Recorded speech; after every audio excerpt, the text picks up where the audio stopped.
Hello, everybody. It's a Friday night, and that means Final Fantasy XI. Hope you guys had a good week.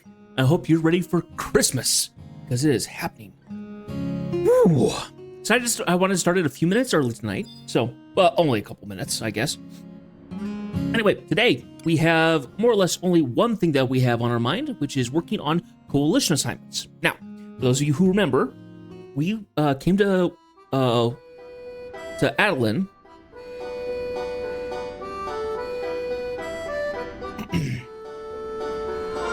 Oh, I need to get my link shells off. Forgot about that. Oh, no, link shells are equipped.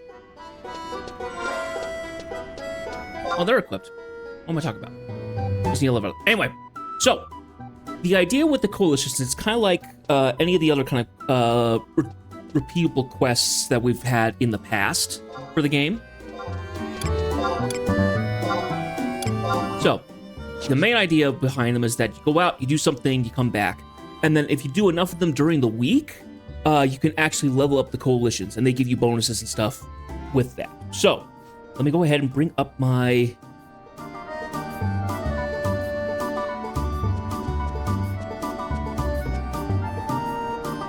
Bring up my quests here. We'll actually go through them and figure out what we're going to be doing for tonight. So...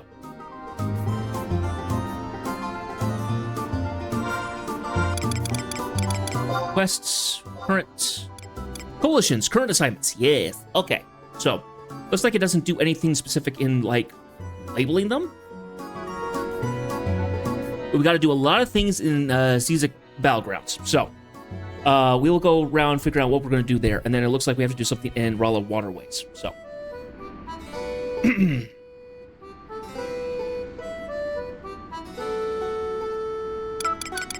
2, 3, 4, 5, 6. That's right. Okay. So, we'll start with clear.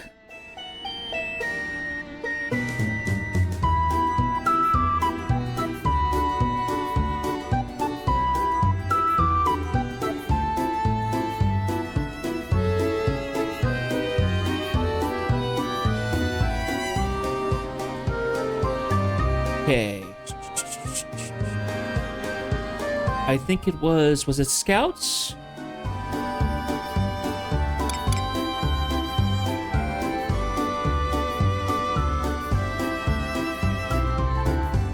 One way or another, we need to get out into Cizik Battlegrounds. So, that's our first thing we're going to do.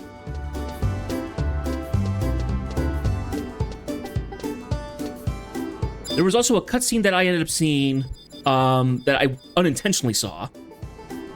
Over by the Pioneers Coalition. So, I don't know where the...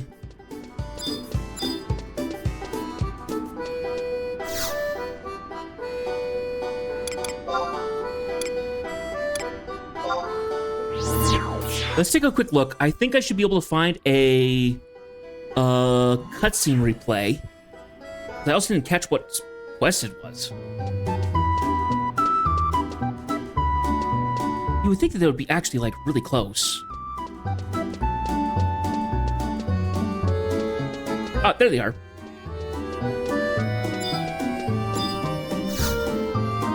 Let's go get ahead and get our Ionis cast on us. Cast away. Please do, please do.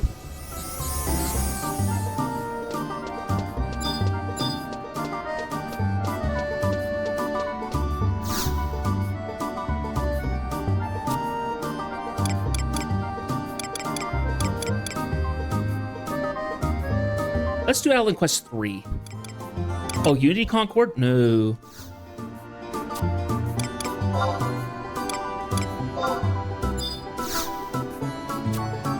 Must be Seekers of Adeline. I actually don't know. Give me a second here. Let me look this up.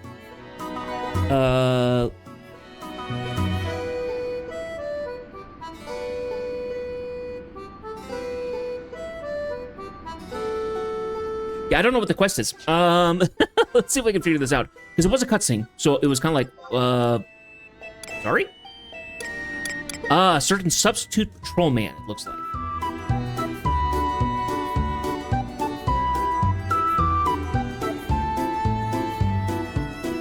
No, it's Scaredy Cats, because this is the one that I got last time, which was the patrol thing.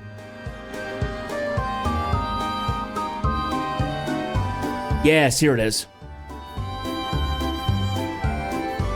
Yeah, so...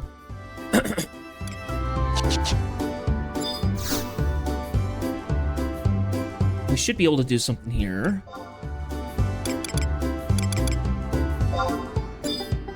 None of those, actually.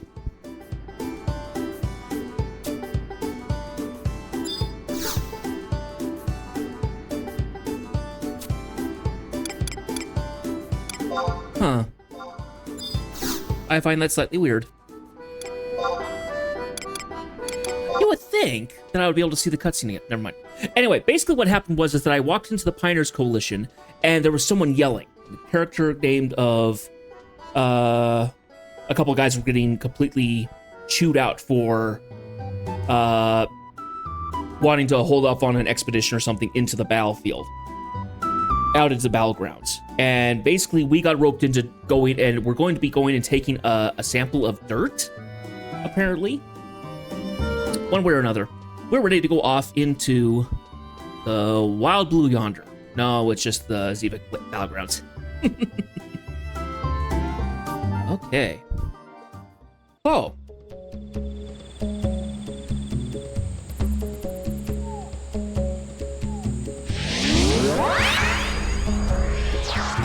Someone's summoning up their own friends here. All right, now.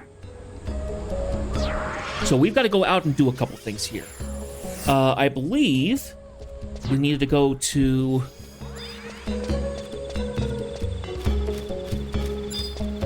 Station Administrator, I think.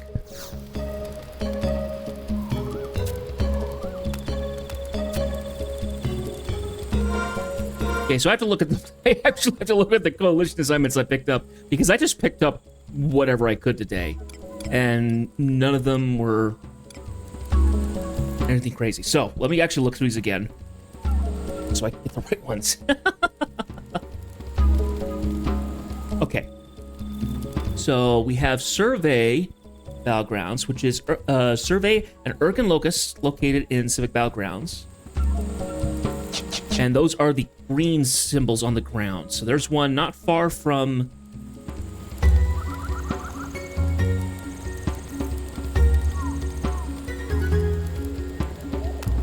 Yeah, okay. So there should be... there's a couple that are fairly close. The closest one is probably going to... station over here. Geovoidance. Hmm. That is Geomancer tech. I know nothing about it.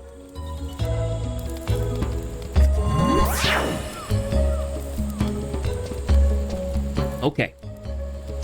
Let's go ahead and pull out a couple of trusts, just in case. Let's see.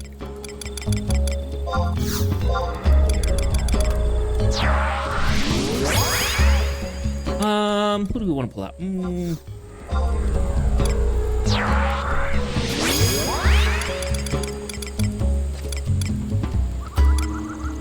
Mayakov, I want to see you.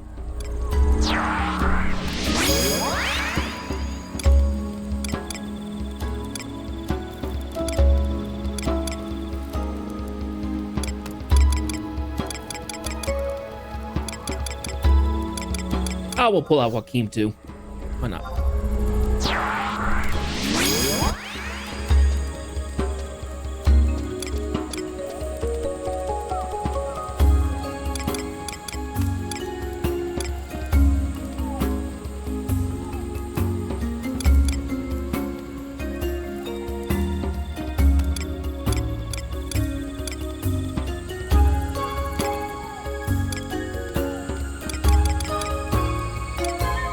I don't know who else to pull out. Here, we'll do this. Give me someone random. Cherokiki. So we have 2 healers. That's okay. Not against that. All right. Off we go. Let's go get this figured out.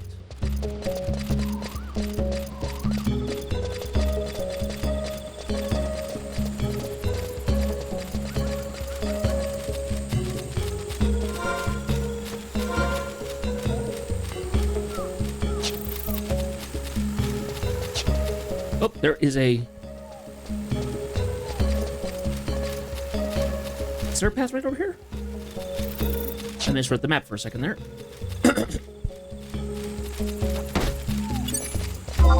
Excuse me, how rude.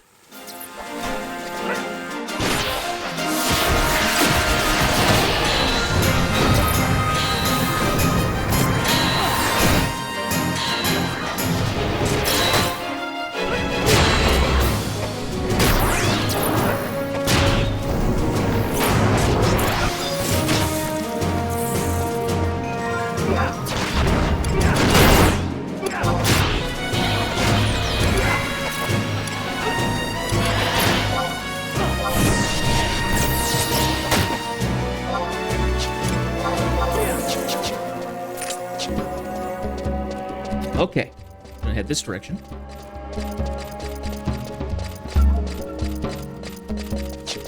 I'm going the wrong direction again. We actually need to go that way.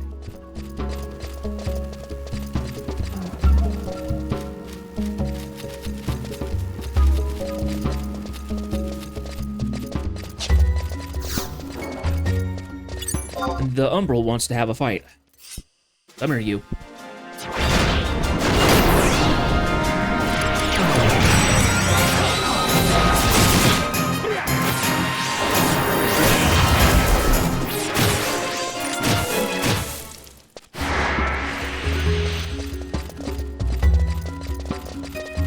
Okay, we're gonna go past the hornets and the fluffy sheep. Supposed to be down in this corner over here. Urgon Locus.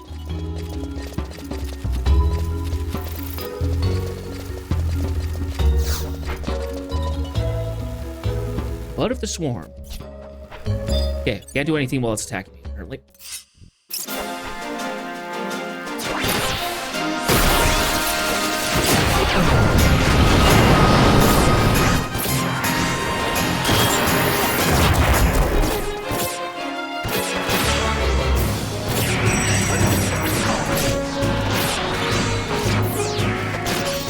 Okay.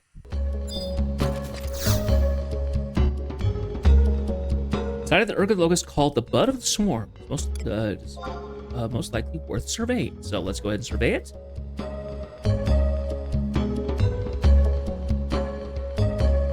The time of day and distance from which you surveyed could very well be to blame. So is it a failure? Do I not finish the quest?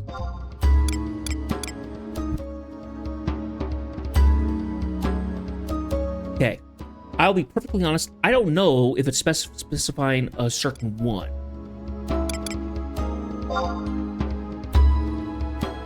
Yeah, successfully inspect. Okay, so let me look up what I have to do for Urgon Locust.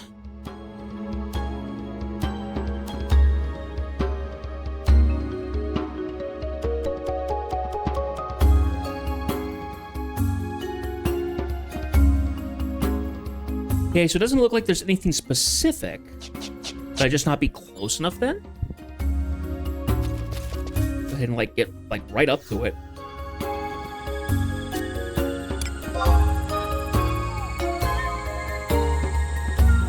Because it's showing locations, but it doesn't say anything else about what I have to do specifically for these.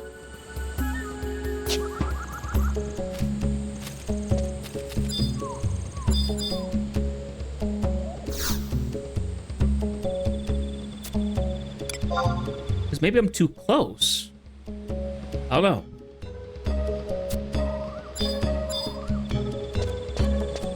How far back can I be? Fairly far back.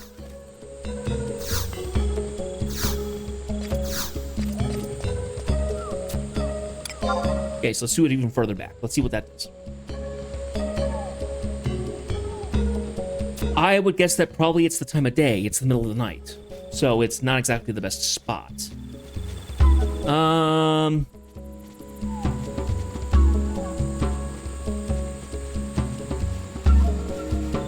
It seems, well, supposedly, apparently from this listing, there's only 2, which doesn't seem right. It seems there's 3.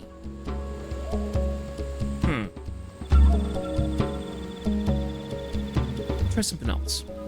I'm coming to figure out that BG Wiki is not great for any of the stuff I've lately been looking for. It is the younger of the two wikis. I think it was being created because a lot of people were not liking all the ads and stuff that was made from FF Cyclopedia, because it has a lot of ads. Urkon Locust.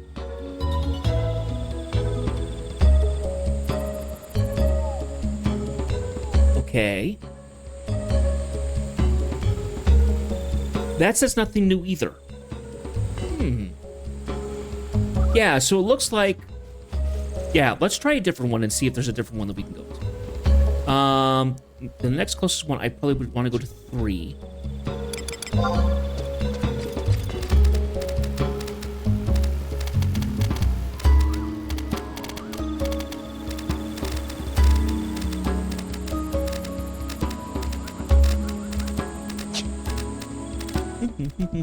I wonder what's going on.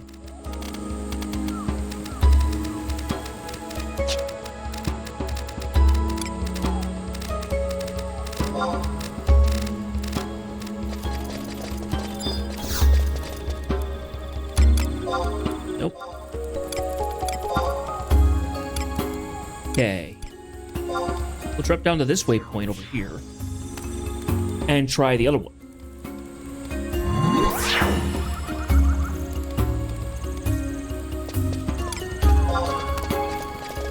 10 seconds for that. That's okay.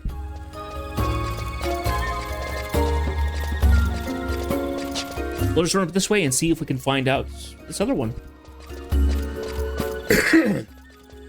It might be the case of that one was just one that wasn't available, because Bud of the Swarm and Flourishing Islander ones, but it looks like there's one up here. So I don't know. If it comes to the point where we can't figure this one out, we'll go ahead and do other ones, because there's other ones in the zone. So it's not the end of the world if we can't figure this one. I would be really annoyed if they gave me no information, yet I was going like, okay, how do I do this then? I got no like special items or anything like that. It's just a go and survey. And survey's not a skill of any sort, so it must be a timing thing.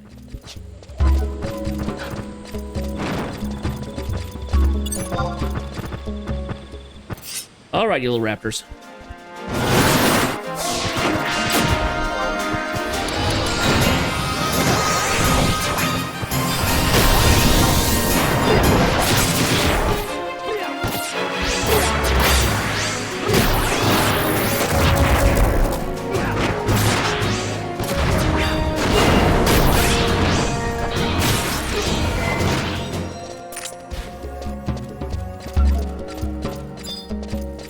This one, oh, this is a geometric reservoir.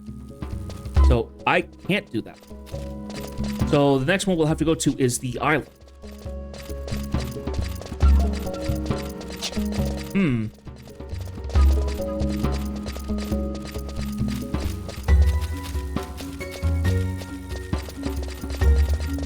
Here, let me go ahead and do it. Let me go ahead and do a search here.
Okay, found a thread. Doesn't have to do anything there.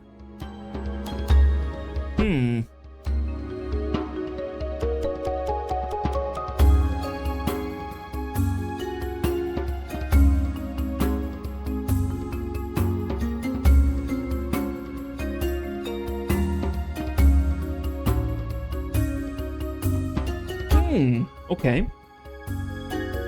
So yeah, it looks like there's a specific time when you're supposed to do it, more or less. So I'm looking at the survey for the Cygates, and it's the same kind of thing.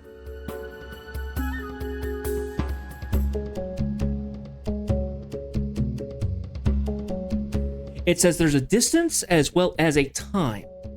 That's annoying.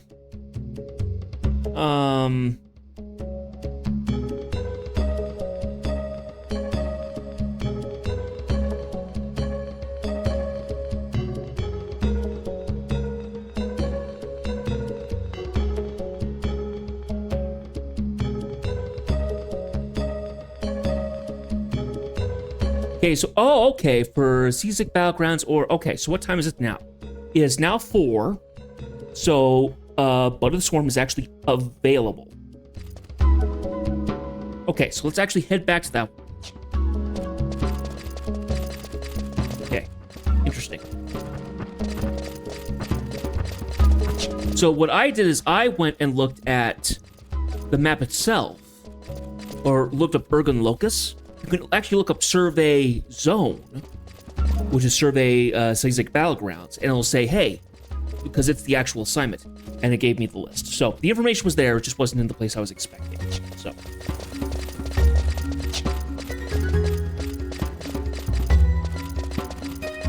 Okay, even if the first survey fails, you can try to survey again until you succeed. Okay, so let's go back to Blood of the Swarm.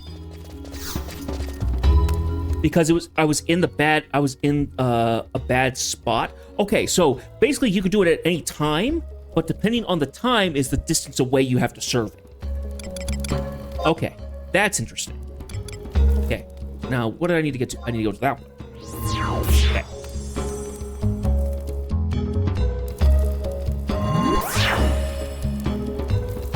Isn't the internet wonderful? At least in that sense. There's many crap things about the internet.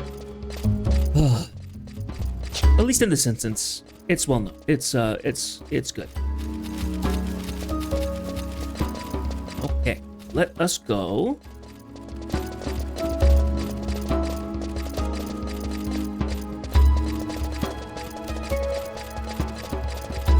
Okay, so it's now going to nearly be 6.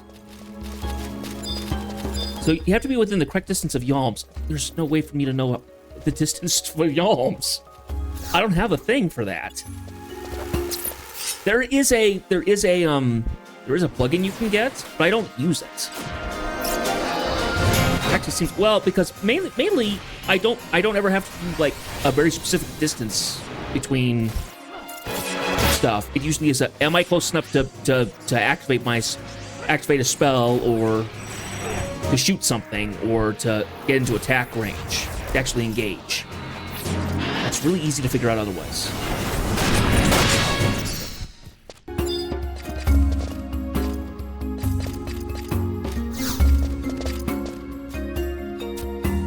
Go ahead and commence the survey. Utter failure.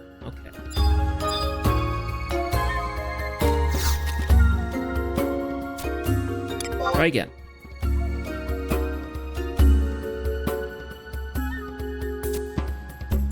About to change here in a second. So let's try one more time. It says between 1.5 and 10.10 and 1.9.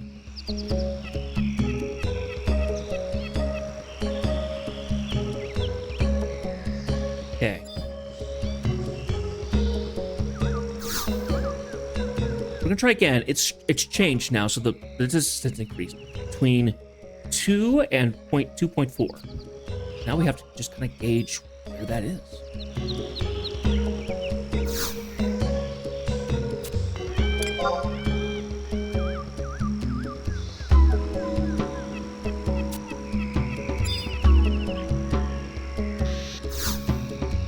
I feel like I'm too close at this point.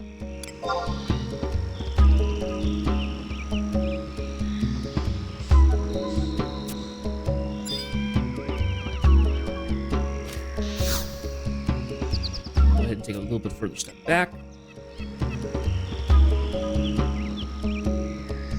There we go.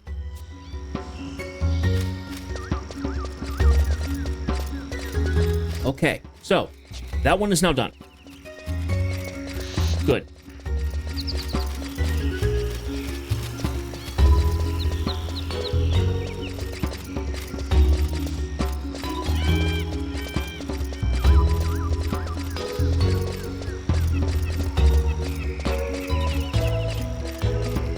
Okay, and that was survey. Yeah, that one's done. We now have a preserve, which is a successful lair reef. I have to find a lair reef. There's actually one nearby. Let's see if it's active. If it's not, we'll just have to go hunting for one.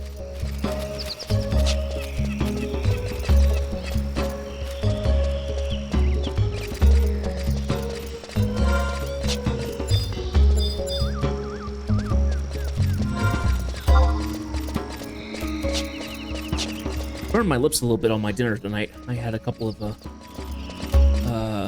chimichangas, and they were awfully hot in temperature. I wasn't waiting for them to cool down too much. My own fault. Okay. Let me a second. I'll look at my quests again.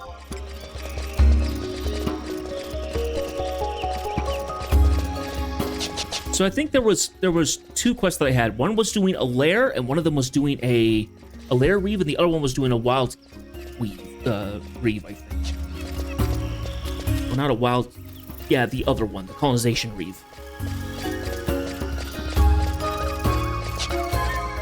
I think. I can't remember. I think it was the Inventors Coalition, maybe. No, the Inventors.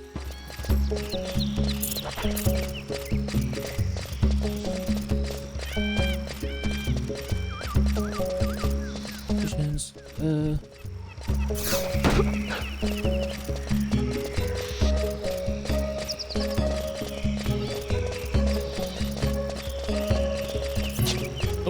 this way.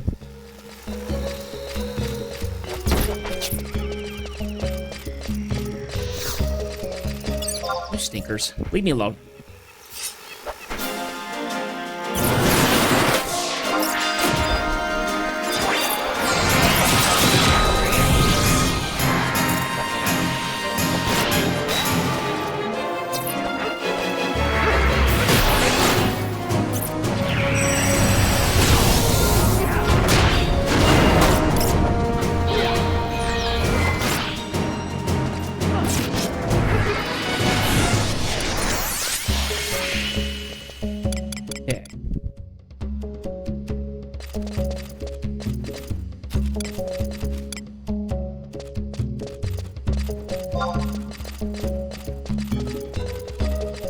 Colonization reef. Yep. And return to the pioneers.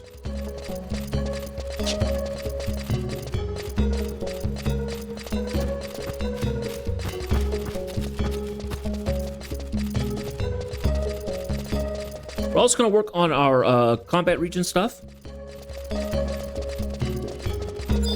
Ah, good. This one's active. We'll get this one done.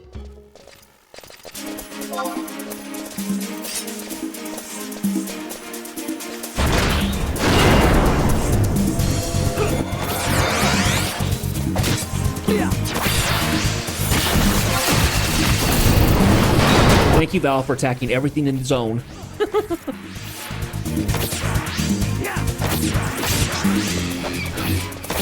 He's out of range. There we go.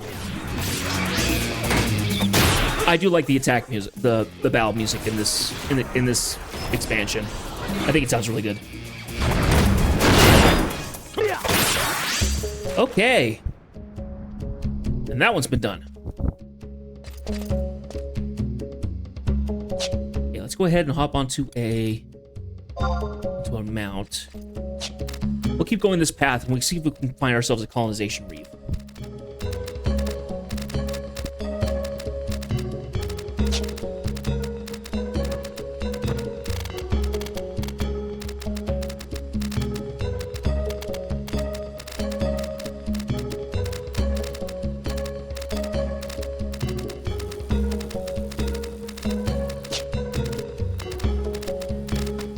Here comes a sneeze.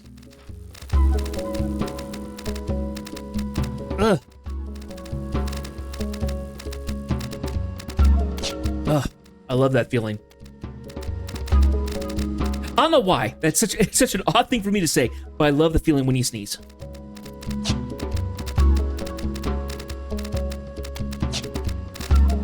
If it's just a normal something tickled my nose, I need to sneeze kind of thing, I find it really fun.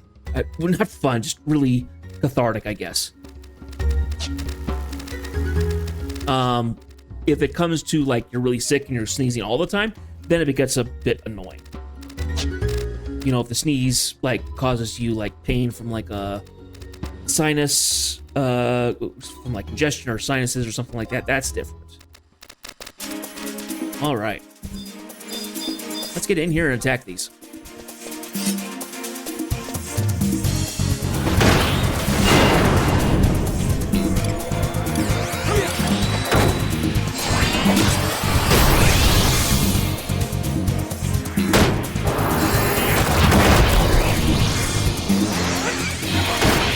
Get in here, Mayakov. Give us some haste.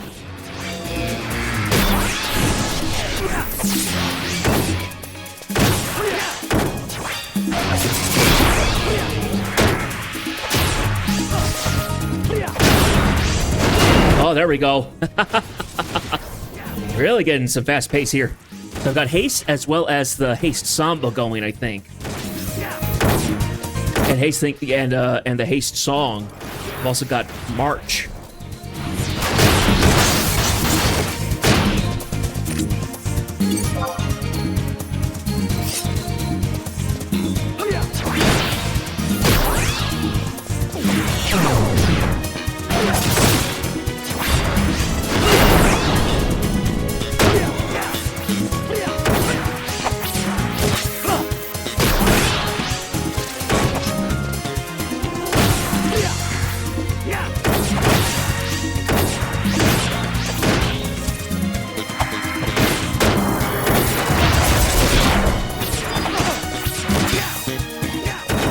Over. Once again, I wish I could make it so then if you had multiple points that you have to attack for these, once you attacked one, they all got active. So then you just auto-target. So. I'm not the one who made the game. So I get no say.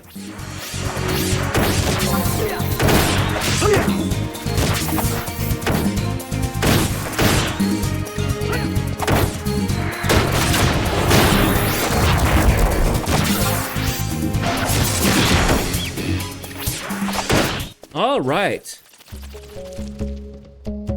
That's accomplishing another quest. Okay, so I've completed 3 of them. I can't remember which they are because they actually don't say when they've been completed. Okay, so we needed to do...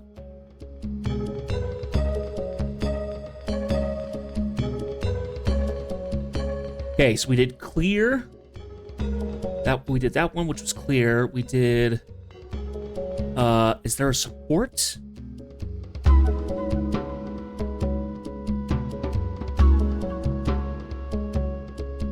Yeah, support is backgrounds, right. The mummers was recovering articles. So we had recovering... which is finding a lost article. The adventurers, we had a gather waterways. Peacekeepers, we had preserve. And scouts, we had the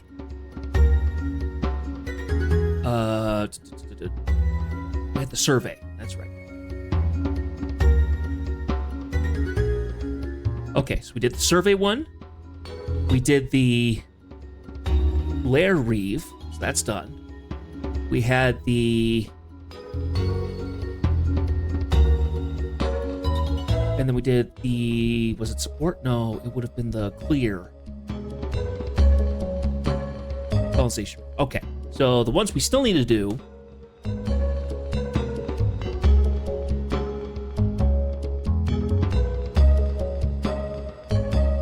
Give me a second here, I'm just readjusting tabs so I can see everything that needs to be done. Okay, so...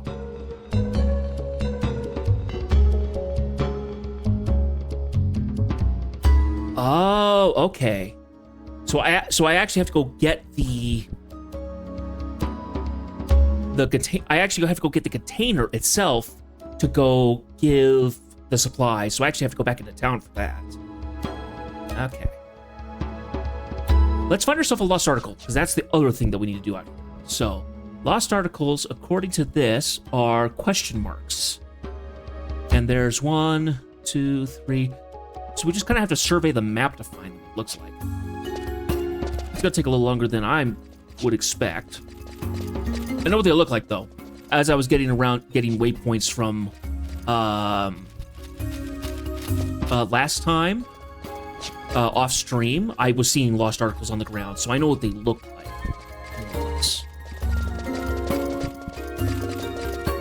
Let's go ahead and head over to a bivouac. And warp back into town. We can get our materials. We'll warp back out, deliver, and then we can do something along the lines of... Then we also have to go to Rolla Waterways. I think we can fight stuff to get the items for it there, rather than like having to go find gathering points instead. So let's do that. Let's do that.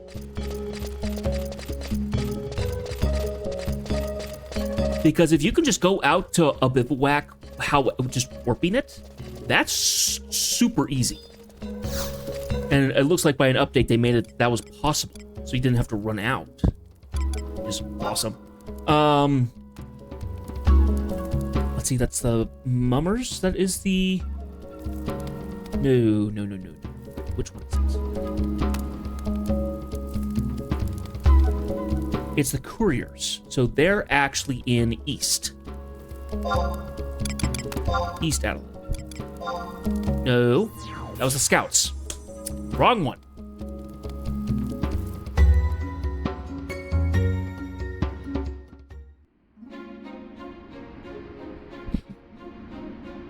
Wrong one.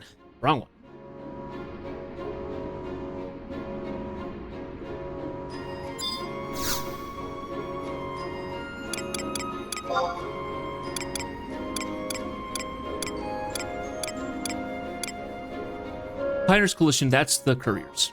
Right.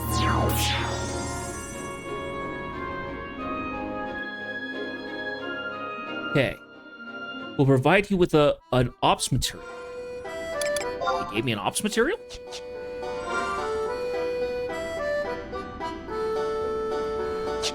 Wait a minute.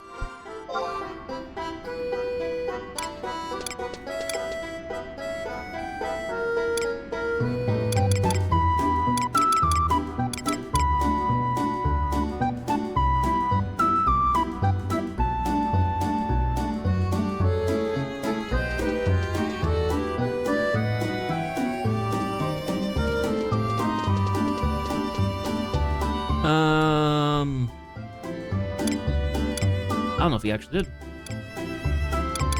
Certainly can't find one. Unless it was a temporary key item. I don't remember him doing that.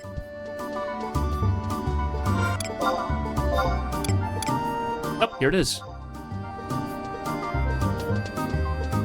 Oh, okay, so I went to the Frontier Station. That's not the same thing as a bivouac. Okay.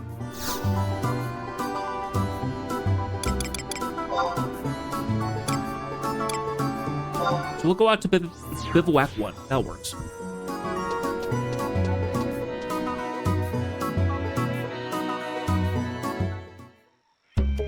So I'm guessing that they originally made it so then you actually had to go, so the community had to go out and help build the Frontier Station and the bivouacs when they first started out.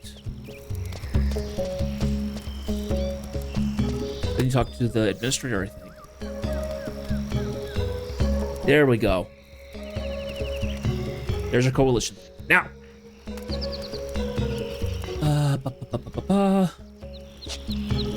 Because I left, I need to come back with this. Go ahead and get our trust back out.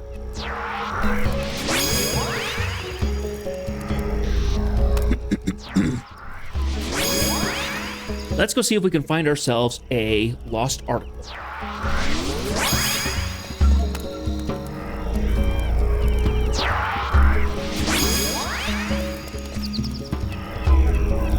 Okay. There will always be one and only one available lost article in each zone. Lost article will despawn and immediately respawn when retrieved.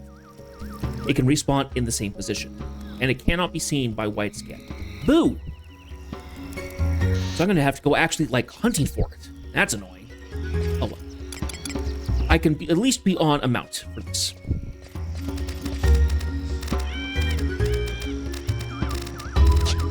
So we actually want to go back the other way.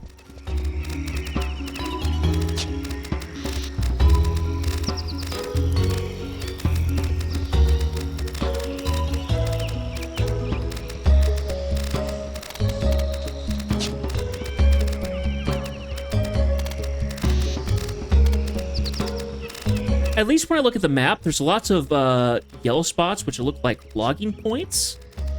Well, potential logging points, I would guess.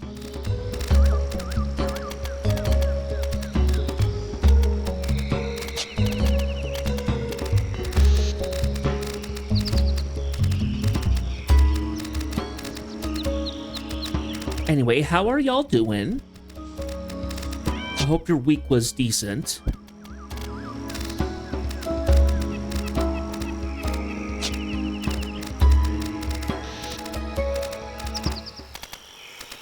I'll go ahead and skip this layer.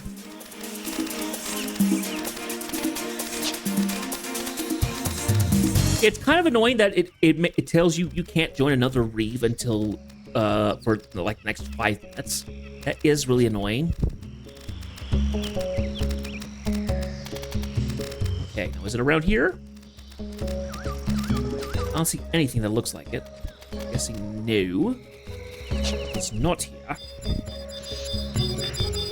Logging points. Nope, okay. Next spot. Okay, so we can go up. We go straight, take the right, and yeah, it should show right up there. So this way.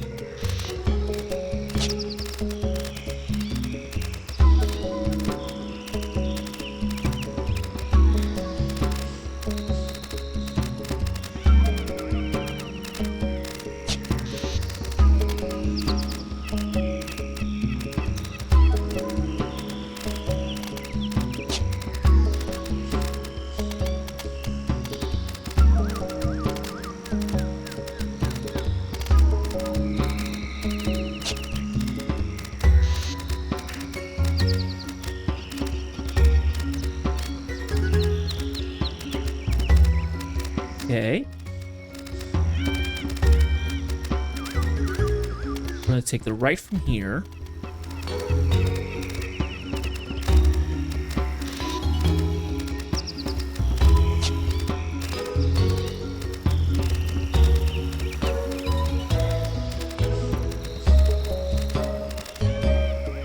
And there normally would be one right here. Does not look like it. All right. So the next one I'd probably go for is the one up there. Go ahead and take a shot at it.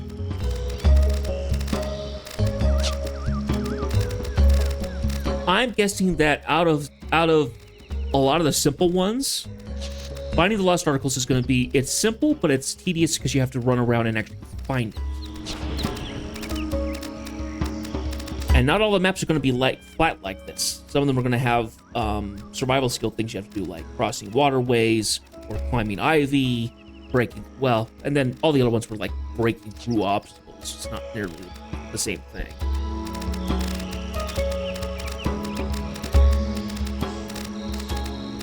I wonder if there's any kind of like a map that outlines like, here's the order you go through to check and find the lost article.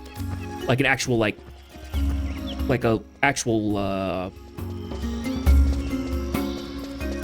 direction that you do. I can imagine somebody's already done that and said like, this is for Battlegrounds, you do this way to check all the points in a circle, more or less. I can imagine that being a thing.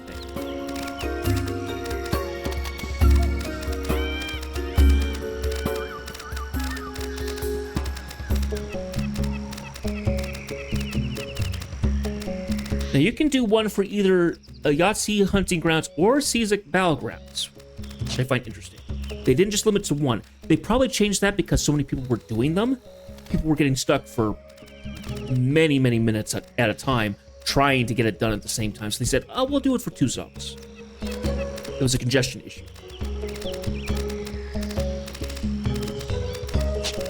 I can just imagine all these people running through the area. It's like, we gotta find certain ones.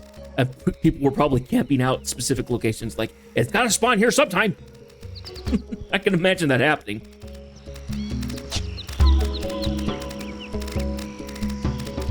I leave this spot now, it's gonna show up here when I'm not here. And see, there we are. Lost article. Actually fairly obvious to find. All right, undergrowth hornet. Yes, I got in your space. Would you leave me alone? Whenever I say leave me alone, it reminds me of Superman the Animated Series, our first encounter with Bizarro. Because he gets turned around and or something like that, and Superman like, are you okay? And he turns around and is like, leave me alone, and punches him. And that always sticks in my head. Heck, that's an idea for a voice clip to put in the stream. Leave me alone. Bam. The punches in that show were always sounded so good. These big loud popping impacts. They made it sound like he was like it was something very heavy getting hit. All right, lost article. And the lost article. Okay. Now, the other thing that I needed to do, I think that was it for here. I needed to go to Rella Waterways. Because Blood Thread is dropped by the...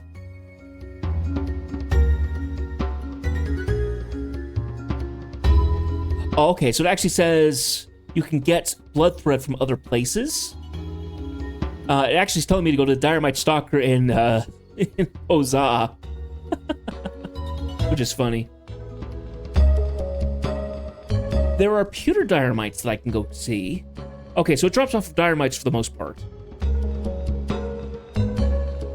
So it looks like I can go fight stuff in Ralla Waterways and find the... Okay. Yeah, that works. So if I go to Ralla Waterways and just find where the dynamites are, I can go fight them for a little bit and get my blood threads. I think I have blood thread on me already? Or did I sell it? I think I sold it. I didn't see any need for it.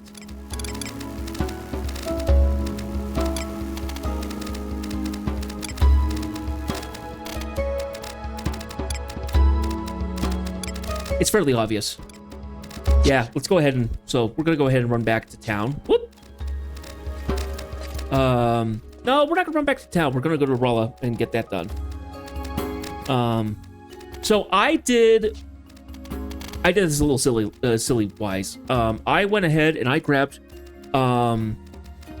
assignments from all the different coalitions. What I really should be doing is focusing on one specifically. Because I only get the imperatures so often. And you need to do so many per week for a coalition for it to actually get maxed up. If I'm spreading them all around, I'm only just doing them. I'm not actually progressing the coalitions. So, there's that problem. Here, let's go ahead and drift back into town.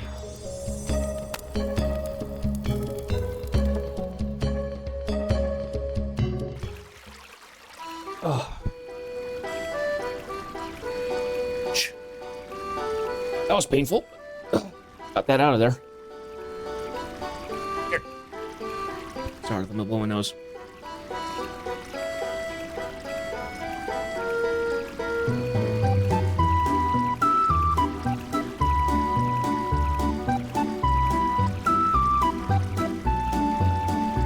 Sorry about that, a little gross. Okay. The reason I go back to town is because I don't get the option for all the different locations.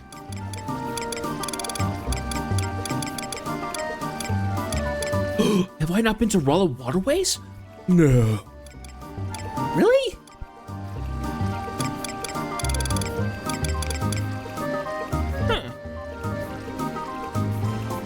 I actually not been to Rella Waterways?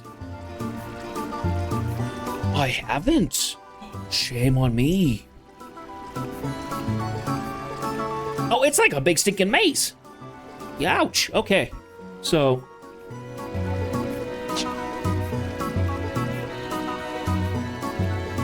it looks like Rella Waterways is kind of like... it's kind of like the sewer system of Adolin. Which is creepy if you think about it. Need the big bridge. Here we go. Well, let's go to Rella Waterways then.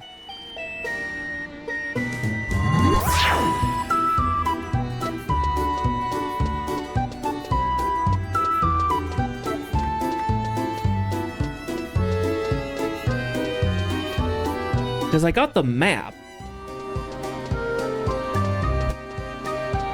But I actually haven't gone to there yet.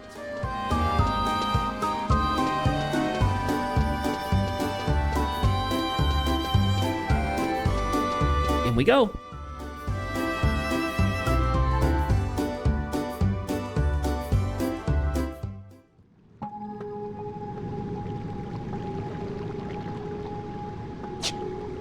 Give it a minute.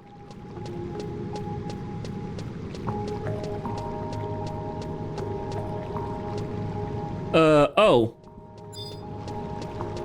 Oh, sluice gate. Whoa. Okay, that's cool.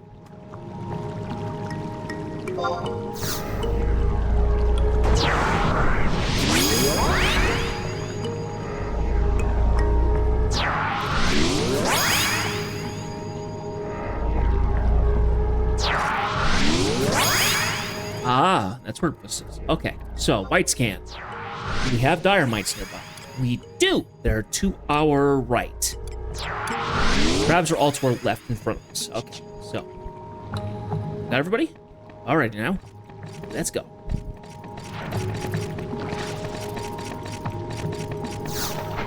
We've got slimes. Oh, look at this one. This putrid yellow with pink. Pee-pee. There's our pewter dire mites. Give me a second here. We've got some hangers on.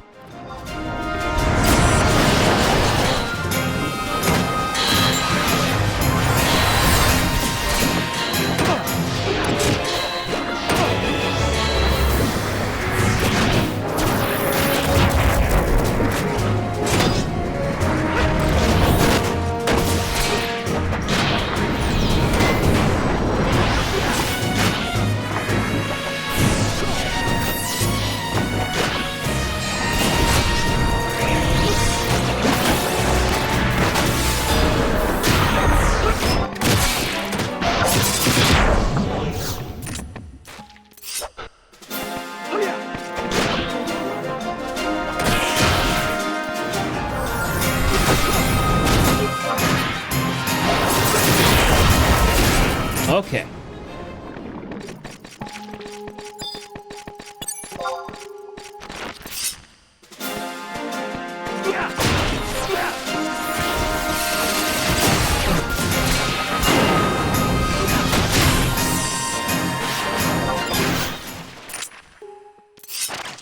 Spool of blood thread. What do you know?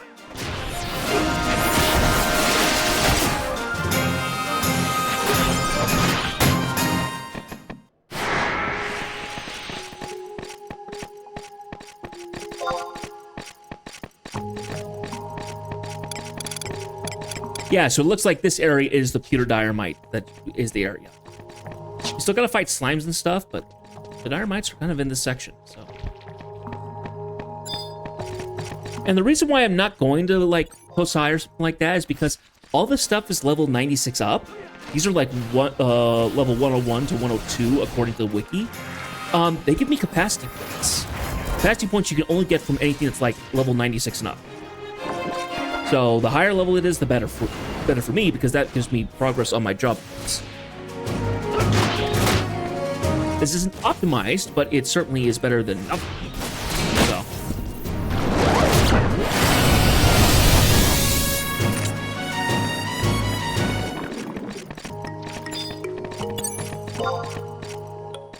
gives me crystals. This gives me Bale. This gives me all kinds of good stuff. So it's worth going here, even if the drop rate for the blood red is not as good.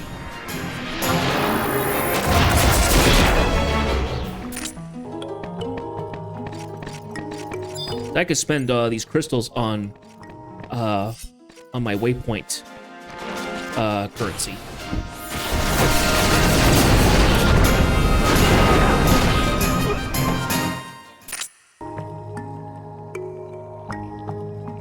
Sorry, 1 second here.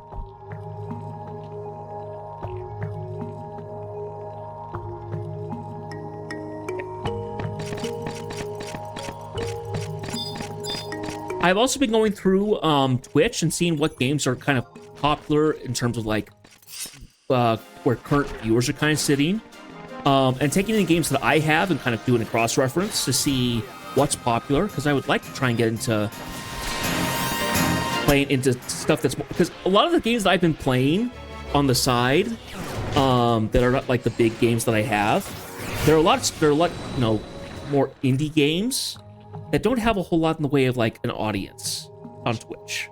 So I'm trying to do a little bit of a change in terms of finding games that will potentially build the viewer base. So slowly been working my way through that. I've gotten through parts of my library. I've not gotten through all of it yet. I'm going through Epic Games right now. So there we go. Blood thread. We're done. Fabulous.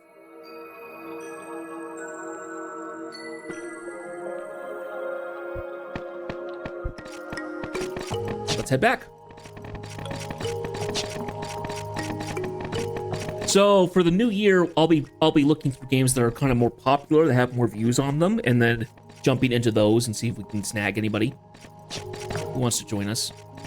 Even though there's a lot of indie games that are really cool and really interesting to me personally, I want to try and get something a little bit more along. Now, the Soul Pirate. What's this one? I would guess that that's a spawn for a notorious monster of some sort. Anyway, what I was saying is that I wanted to try and see if I could get kind of more into the more popular games, because I was getting people actually watching me when I was doing like Marvel Rivals and some of the other games, but then everything's kind of dropped off. I'd like to try and get some more interest on my channel, so I also just need to get into like adding more alerts and stuff like that, get more things going on my own end.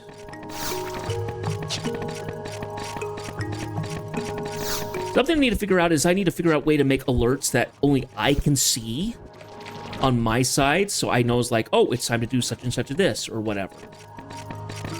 I have a couple of those, but they are linked to other stuff. Like one of them is my ads. It says that my Twitch ads are starting, so I know that my Twitch ads have started. But that's in combination with another message that says that Twitch ads have started, that everybody can see.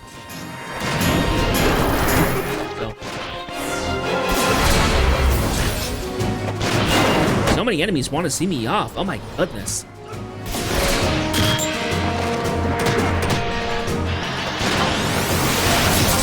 Have at thee, knaves.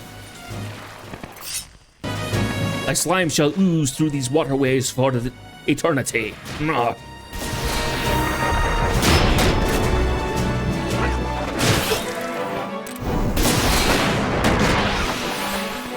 Oh, and for those of you who are curious who play on PC and stuff like that, Epic Games is going to be coming out with their holidays game giveaways. So keep an eye on that. You can get some free games. I got Hogwarts Legacy just last week, which is great. And I heard that Red Dead Redemption 2 is going to come out, so we're going to receive that for free through Epic. So keep an eye on Epic Game Store. No sponsorship at all, just generally looking out for people who want to find good games for free. Okay, Sluice Gate. That's cool. I love that. That's a cool animation for a door. Anyway.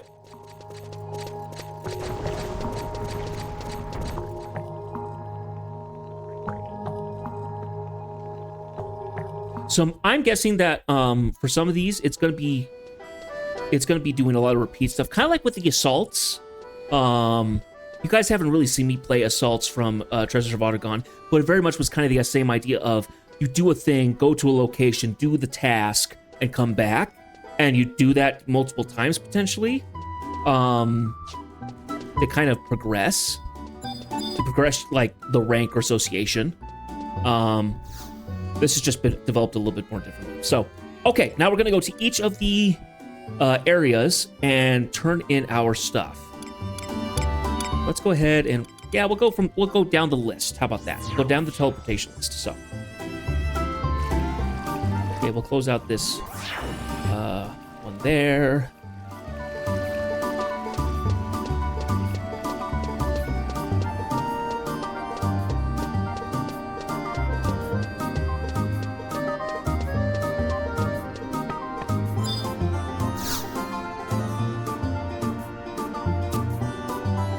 Report on a completed assignment.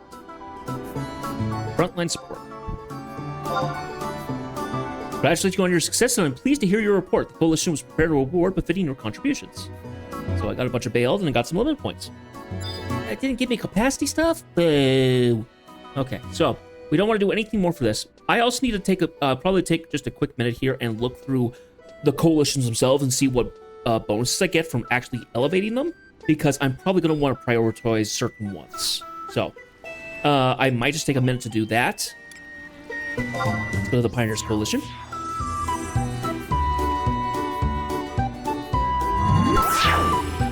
I kind of want to take an assignment from each of them to kind of get a feel for what each one's like.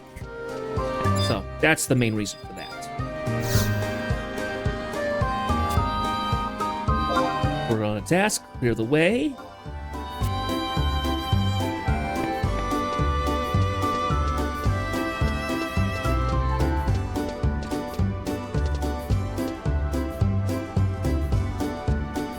I think I might be able to, because when you build them up, you're getting benefits of certain skills. And I think you can do that are affected while you have Ionis active. So that's what I'm talking about specifically. Okay, Western Island. We need to go to the Mummers. So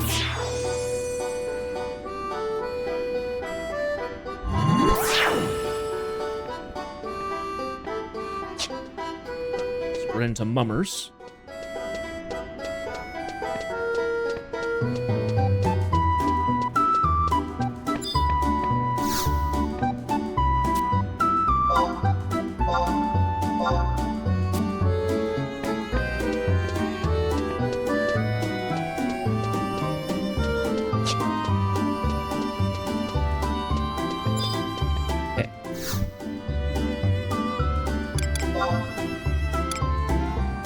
Ventures Coalition.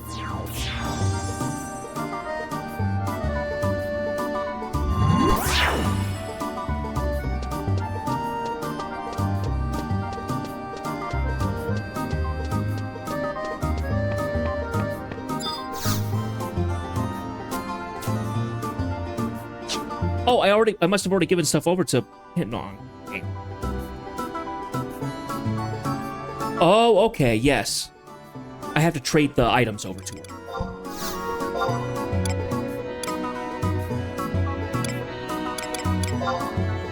1, 2, 3. Acquired. There we go.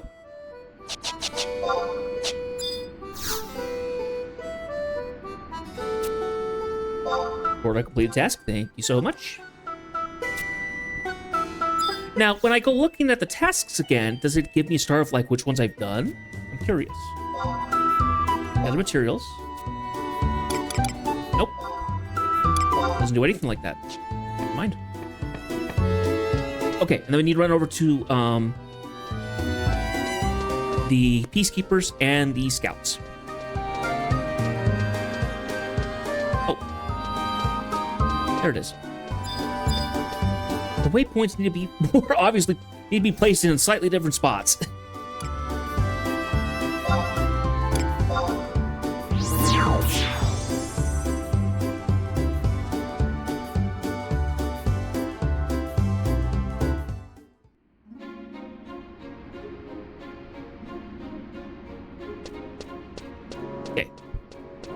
Scouts are over here.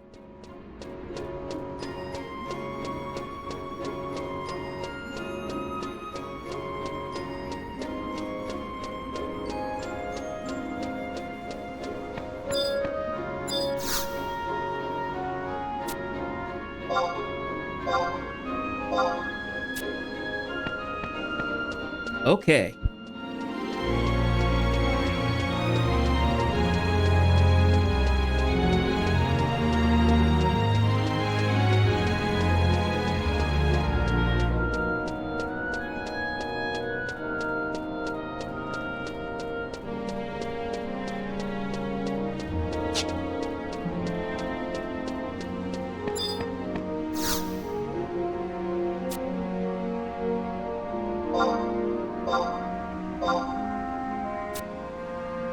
Okay, so now that we've done all 6, and we kind of got the idea of what they are, let's go ahead and take a quick look on what benefits I gain from each of the coalitions. Because I want to kind of work on one specific. Okay, so it looks like I get attack efficiencies if I do pioneers. It gives me attack stuff. And minor gathering fatigue reduction, which I think is something that's used with... minor gathering efficiency and stuff like that. Okay. Couriers will give me accuracy and haste and evasion and crit. Mummers gives me combat skill gains and experience. Okay. It also gives me... Oh, it gives me some treasure hunter boost as well. Okay, interesting. Inventors gives me crystal material and synthesis. Right. Inventors is the one that I think Seth told me about. One of the previous ones is that a lot of people push inventors because it gives you synthesis gain bonuses. It's for those people who craft. Peacekeepers is obvious. It does defense stuff. It gives me defense and MP recovery enhancement, stuff like that. Scouts gives me conserve TP and conserve MP, fast cast, and resistance to status effects. Okay, so the ones I probably want to push are Scout and Courier and Pioneer. So attack, accuracy, crit chance, evasion, conservation of MP, fast cast, all that jazz. The store TP specifically would be really good because I'm playing Sam. And store TP is a big deal.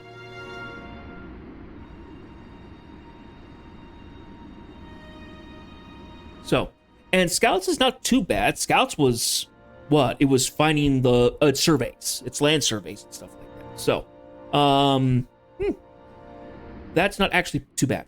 Now, going by the coalition assignments, I need to look at the skills. So personal standing. So you have to spend 20 imperators to get higher standing, which opens up things. Assignments will require higher standing generally to take places in deeper into the continent and offer higher XP and bail. So now I need to look at the... Because the coalitions themselves...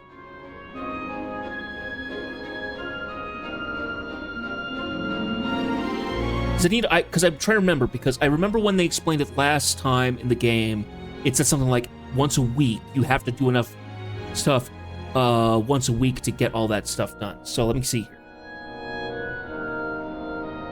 If enough imperators are used at a coalition on a given week and the coalition has not yet attained all available edifications, that coalition will rank up the following week with the edification selected on by referenda from those who completed assignments. It's also possible for a neglected coalition to lose a rank. Oh, okay.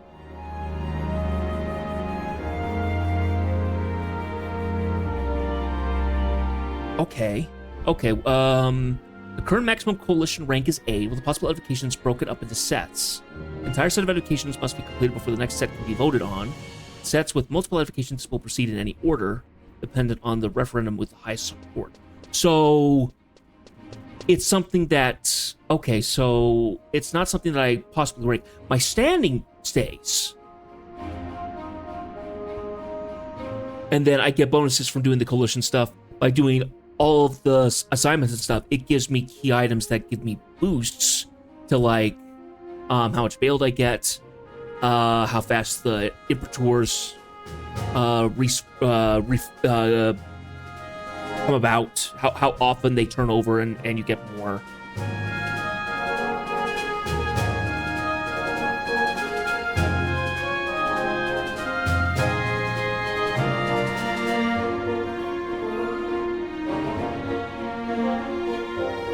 Okay, so then I think we go to colonization then. We go into our region info and go colonization, maybe? Okay, so actually everybody's 8 right now. I'm guessing enough people play that it just stays 8, so I don't ever have to worry about that. Basically, they're all maxed out, so I don't have to worry about that.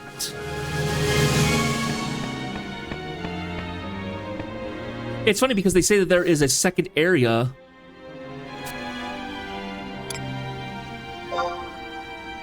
Okay, and this is the level 1 item 100 stuff. This was the bailed stuff that you got when you got to 99. I already went and did ambuscade +2 because that's kind of the next set of gear that you get. Because I went ahead and did that, I don't have to do that anymore. I don't have to do that. So,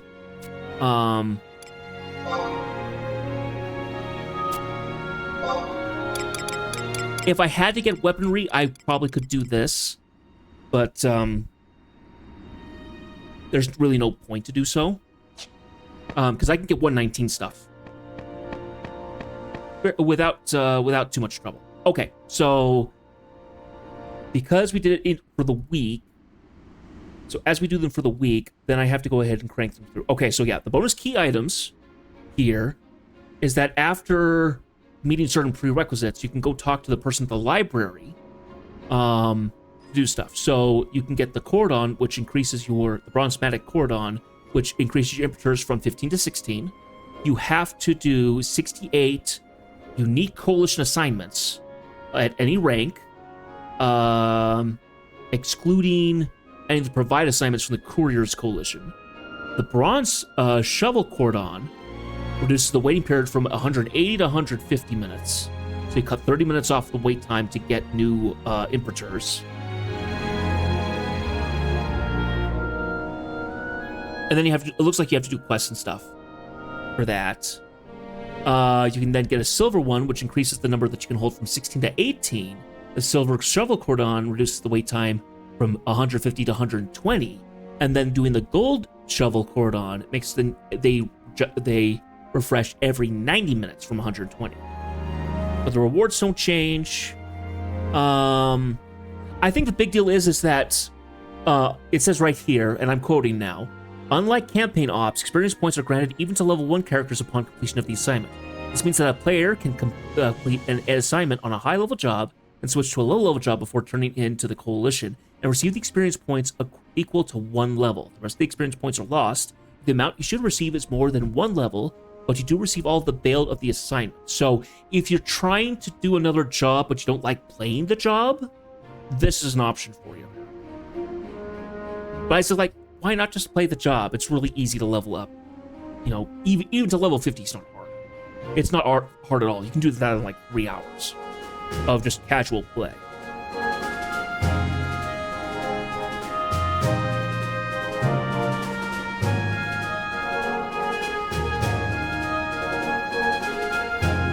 So I don't think we don't have to worry about the referendum support and stuff like that. It's the personal standing.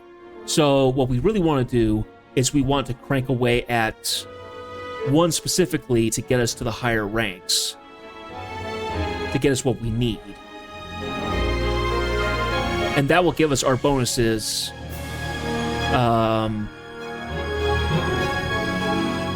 Well, and that's what I'm wondering, because it shows the edification for each of the signs.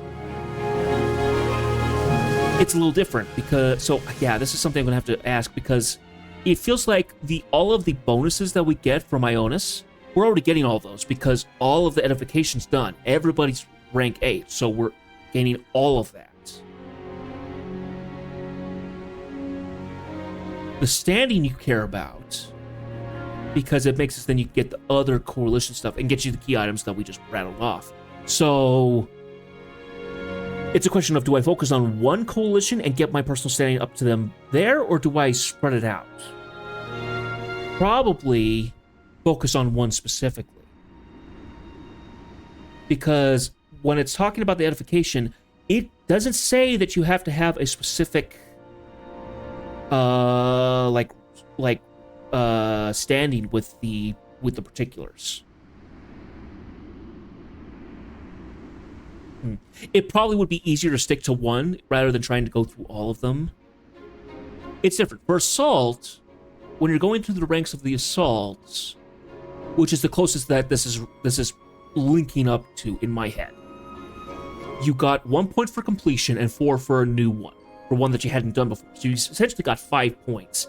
If you did all 5 of the 5 Assault groups and did the level that you had, you got 25 points, which allows you to rank up and have access to the next stuff. So the equivalent would be if I did one of each of the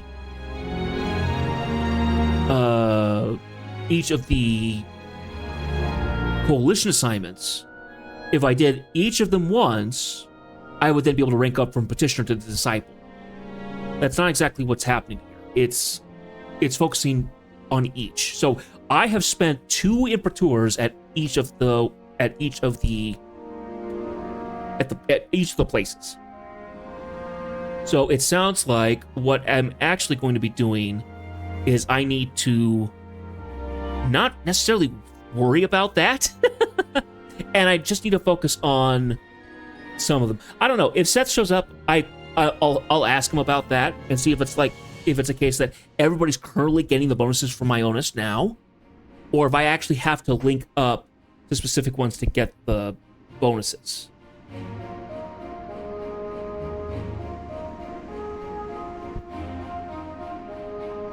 Because if everybody's getting the attack, if I get everything, then it doesn't matter which order I do. I just do them as I want. So the edifications required.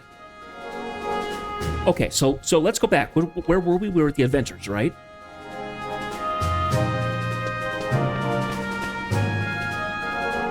We were at Peacekeepers. Peacekeepers. Okay, so by going to the Peacekeepers coalition here. Okay, so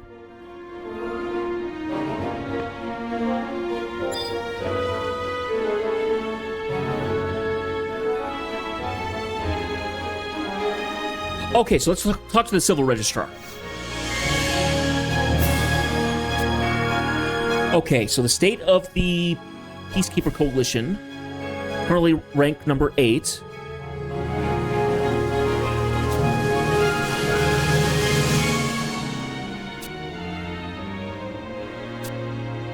Traditional armor, traditional weaponry, frontline provisions, traditional armors up to rank 6, and our usual Killjoy meddling, if you call that a service. Based on the expansion of the Peacekeepers Coalition, Ionis provides moderate defense enhancement, magic defense bonus, HP and MP recovery enchantment, moderate aid and enchantment to max HP and MP in addition to its normal benefits. Current expansion plans. No plans to expand. Okay. And then I can say the referendum report, because there's nothing to do. Your current standing. Title of Peacekeeper Petitioner. We're off to a swell start. That's the base, dummy. Okay, so it doesn't matter my rating as far as I'm concerned, my standing as far as I'm concerned. That's just what assignments can be given to me. I'm the bottom of the list. The top is legend, so it kind of doesn't matter what I do at the moment. I can do any one of these, and I'm perfectly happy with that. I have to spend 15, so I spent, what, 12 now? So I just need to go do some, I just need to do a couple more, and I potentially can just continue on with the story. So, let's see. The provisions one seems really easy, so why don't we do couriers? Couriers is really simple. Because as far as I can tell, it doesn't matter, necessarily. which ones I do. Let's do fast and easy ones then, if that's the case. So let's see.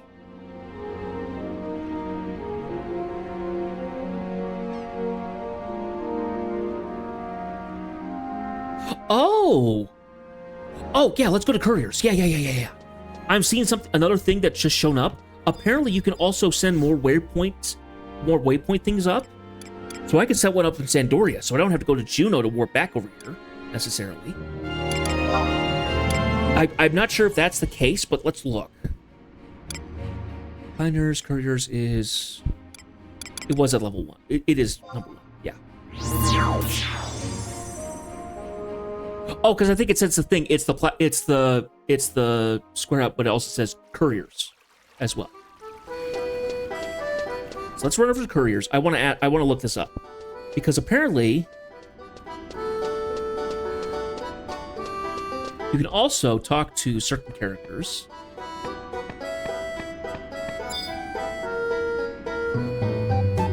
Okay, so Coalition flag. I think they're outside. Oh, nope. There they are. Warp routes. So you can pay for a warp room. So now I can warp to each of these locations from a warp.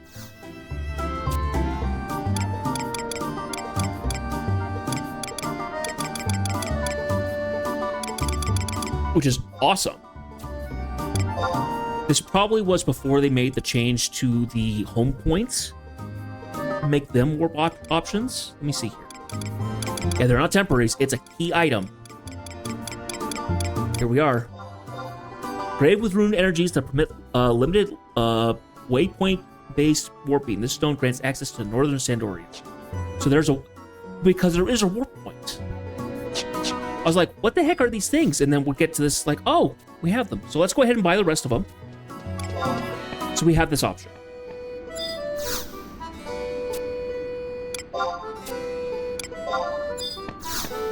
Now, it's probably still limited to I have to be in Adoulin to actually get the option to warp to the Middlelands, but I'm not against doing this. So, let's go ahead and do this.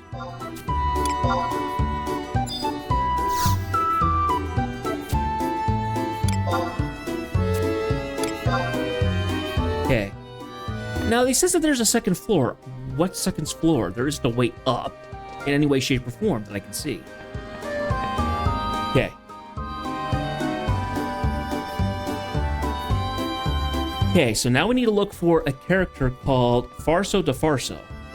Because apparently he can make... Farso de Farso. Here he is. Apparently he can make us run faster in Adoulin. He will temporarily increase our movement speed. How long? Whoa, a full hour? And we gain 10% speed boost. Freaking sweet!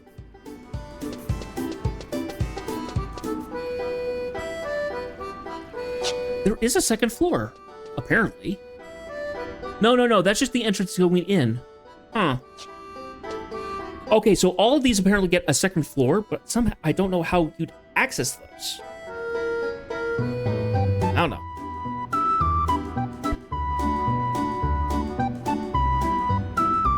Pardon me. Might need to have a lemon drop to soothe my throat.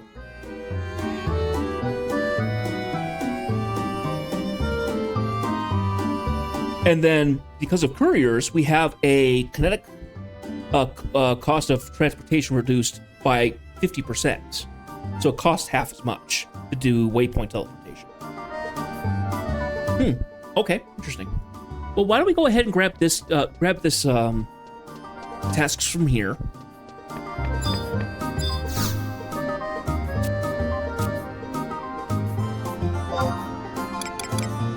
So we have access to 3 categories. One of them is only available to us, I think. Let's see. So we need to look at Petitioner, which is our frontline support stuff. Yes. Yeah, so frontline support is the only thing we have available to us. Okay. That's the container.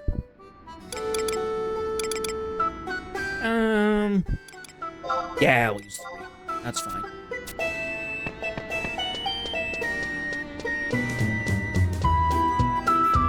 Oh, I love that I can move faster. So nice. All right. Now, we're about to battle level 1. There you go.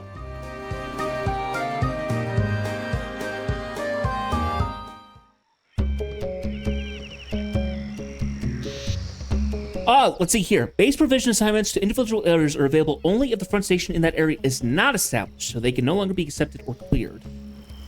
Frontline support and individual areas are available only if the front station of the area is established.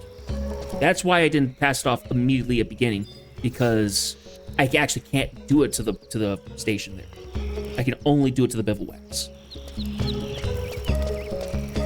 Makes perfect sense. Okay. Back to West Adeline. Back to the... Yeah, there we go. Well, neato.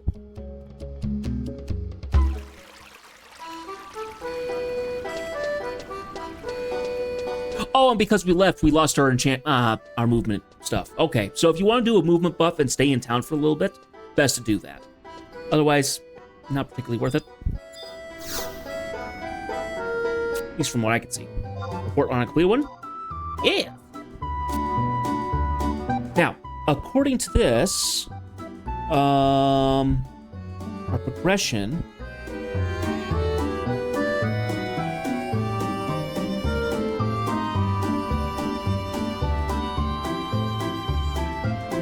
Okay.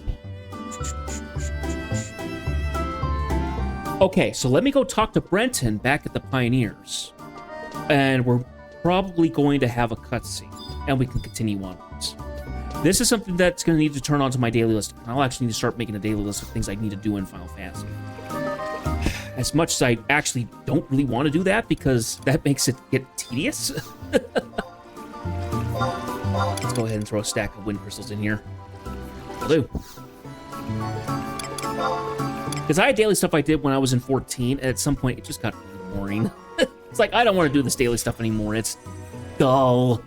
It's mind-numbing. There's still a lot of stuff I can do. Today I ended up finishing up Abyssia Lathine, so maybe over the weekend I will start doing Abyssia Tagrandi. So, but it feels so good to just get it off the list of, like, this is something that needed to get cleared away. There we go.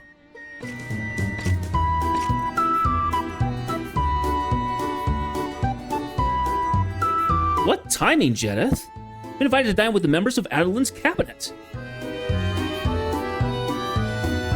I'm gonna feed off this accomplishment of yours vicariously for weeks. As real as the Dickens, though, I couldn't be happier for you, Jedith. Take this as a token of my appreciation. I don't remember who this is, Laville. Once your bison stops bucking, put on your best bib and tucker and get yourself over to Adeline Castle. Come to think of it, Jedith, have you ever heard of the Nakawals? They're the ranchers of the continent's frontier and more temperamental than a bull in heat. Rumors abound that the Narkawals keep thwarting the Pioneers' best efforts thanks to some puppeteer or whatnot. But I've yet to see any proof in that pudding. Either way, it seems their trails and ours are bound to cross. You might as well learn a thing or two from them while you're moseying around about the jungle. Tell them to pony up and get in line like the rest of the herd so the Pioneers can lead Ubuku to greatness. So apparently I have to get there within a certain amount of time.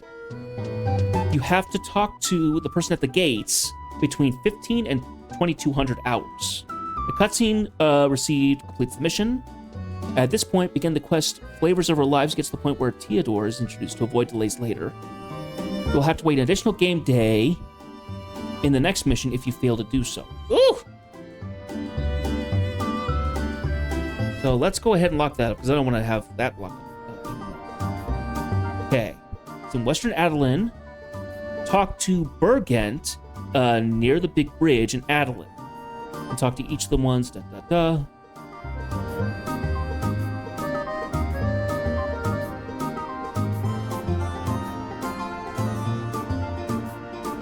Okay, so let me read this again.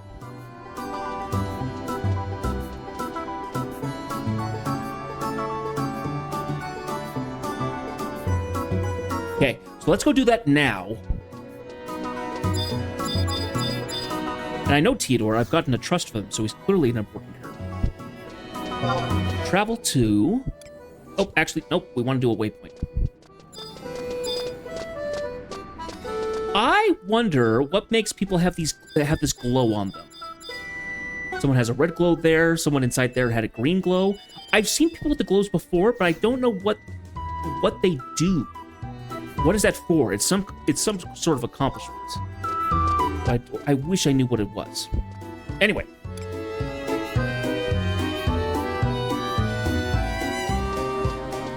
Give me a second here.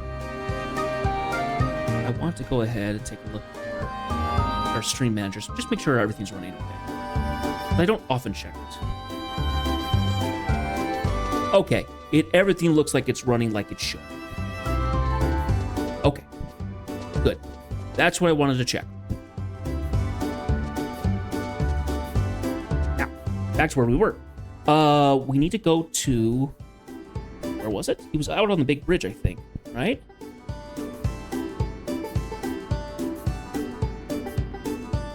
Yeah, so Flavor of Our Lives. We're getting near the big bridge in Western Adelaide. So, number 7.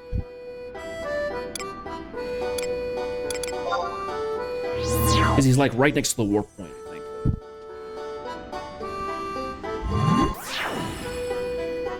Nope.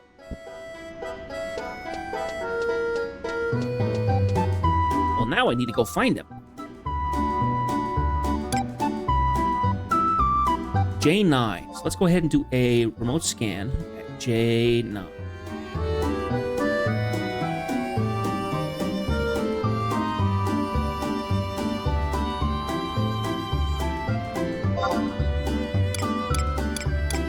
And the name we're looking for is Bergent. Bergent. He's down the road.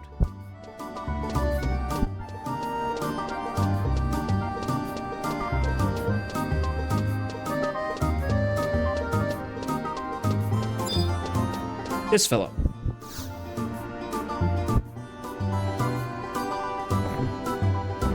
Seems like someone's having a little bit of wine. No, this ain't. What am I doing? Just pining for those days old, I tell you what. All because of something that done happen 36 years ago. 36 years ago? I can't remember how much is a score. I thought it was a dozen years, but I could be wrong. An adventurer from the Middlelands, much like yourself, let me partake of the mightiest, tastiest beverage that ever tickled my tongue. Fruit is just squeezed from it, had many bumps and blemishes than an octogenarian, and its snot green color didn't make it look any more appealing. Its innards, however, that was the most molten shade of passionate red I've ever seen. If it had been blood, it would have been boiling. The flavor is what really did you in. Sweet like your first kiss and sour like the moment her daddy caught you. It went down smooth, too. Smoother than a used chocobo salesman and with nothing that grease. 60 years later, though, I'm on my deathbed. Ain't got no wife no more, never wanted no dirty kids, and my best years are so far behind me, they've fallen and can't get up. All I've got left to comfort me now is the unforgettable taste of that drink. Nothing's ever made me feel so alive, so satisfied.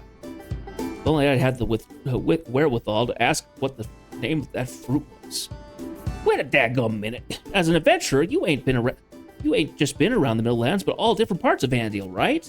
If you ever get your hands on one and pass it this way, I'd die a happy man. Sure, I'll search for it. Its peel's all lumpy and green to the point of inducing vomit. Fruit besides as heartwarmingly red as my wife of 40 years was. Anyway, my life's so sad that a fruit's the best thing in it.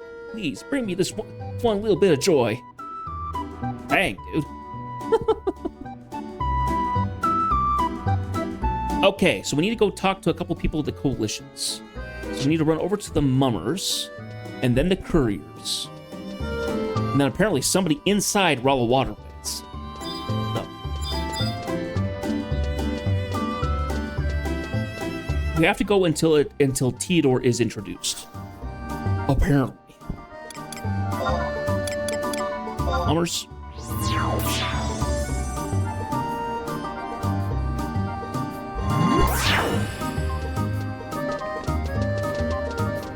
I do like the animation of the waypoint, though. It's awfully fun.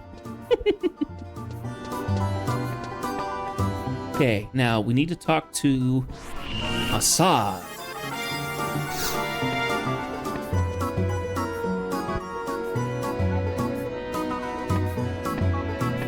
Ah! This is a striking-looking character. I do not believe we have met before. My name is Theodore. And you are? Jedith, is it? The name is certainly a rarity on this continent. I take it you were born on the other side of the sea? He looks like some Spanish count. An adventurer from the Middle Lands, come to assist in the colonization movement. How altruistic. Have you joined your little romp through the wilderness of fair Ubaku? It would not do for you to come all the way here, not indulge in what we have to offer. Life is long and terribly dull, so you must seize any opportunity to appreciate it when they present themselves. The only issue is that no matter how interesting the diversions, they rarely stand the test of time. That's why novelty matters the most in such affairs. This metaphoric freshness preserves not only one's sanity, but his youth as well. Of the mind, that is. That of the body is an entirely separate matter. I see that this drink in my hand is a fair bit better at holding your attention than my dusty old words. It is a concoction made with the juice of a certain fruit that grows deep within the Ubukan jungle. Professed as one of my favorite beverages, but alas, the fruit that gives birth to it is rare and highly unattainable. Simply look at this ruddy red hue that mimics a bleeding sunset, and the quaint aroma that delicately tickles one's nose. I can hardly picture the look of shock that must have crossed the face of the person who first discovered it, seeing how its outwardly appearance resembles a ball of hardened phlegm hawked carelessly onto the ground by a terminally ill old man. Sources do tell me that pioneers have been making a habit of bringing some back with them, but the fruit rarely comes to its conventional mercantile channels. As this shopkeep tells me, his stalks are bone dry. I've used to come to the temptations of this luscious fruit as well, my dear Jedith. And I suggest paying a visit to the Couriers Coalition, as it is they who keep watch over the innumerable goods that make their way into and out of this nation. I assume you wish to trek there with utmost haste, and therefore will refrain from keeping you much longer. I do not come here looking to engage in idle chit-chat, nor do I dare to damp the spirits of a fellow sensualist. So we meet again, Jedith, for I have a feeling that this is not the last time we shall see each other. He's a striking figure now, isn't he? Now, it looks like these people were playing games of some sort. I don't know. The fact that it was in the Mummers Guild, so Mummers is an older term that Final Fantasy has been using for a while. Mummery, Mummers Farce, things like that. I can't remember the exact term, but I think Mummers is used something along the lines of entertainer. Like a mummer would be something like a jester equivalent. I'm not positive. I think I read about it once. I don't remember. Yeah, but yeah, Mummer's an old term that just isn't really used anymore. Okay, so I got as far as Theodore was being introduced, right? We get to the point where Theodore is introduced to avoid delays later. He got introduced, so I think this is as far as I need to go with flavors of our lives.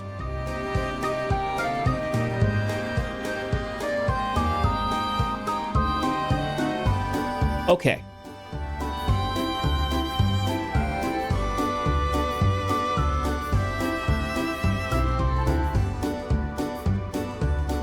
A certain level of Adoulin fame.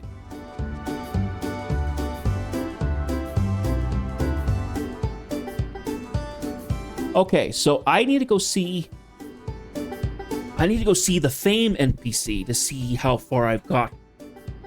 Because I'm not ranked 2, I'm going to get stymied after another mission. So, at least in progression. So I need to go find this person. Where are they? G8 in Eastern Adoulin. Let's go find them.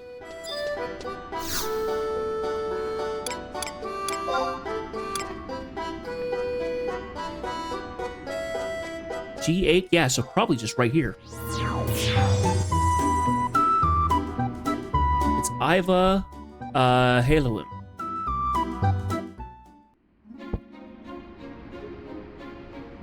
give this a second for this to boot back up. So we're at F8.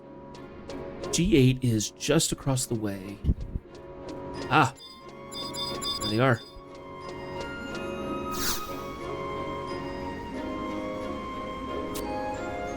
What's my reputation like here?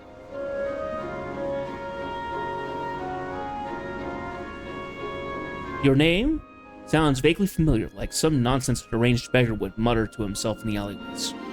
That's our fame requirements. Good. Now, because we have time, we don't have tons of time. Well, no, we don't. 1,500, remember? 1,500. So. Oh, give me a second. I just closed out the wrong tab.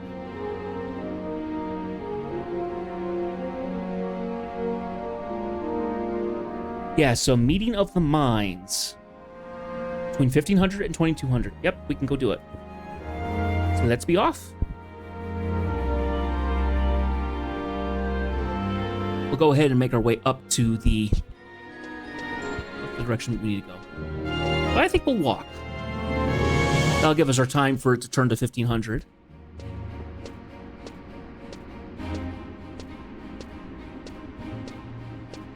I do find it slightly irritating to have gone through some missions that weren't necessarily locked behind fame and stuff like that. Let's see. We didn't really have anything for Rise of the Zalart. We didn't have anything like that for Chains of Promathia. We didn't really have anything like that for Treasures of Argon. We slightly had it for when doing Wings of the Goddess, because we had to do the Nation mission in conjecture, in concert with the original. But now we're getting into an area where we have to do it. We have to do Fame to continue on. I find that a little annoying, but I think if we keep doing the Imperators on a daily basis, we'll keep getting the Fame fairly quickly. So in a way, we won't have any problems such as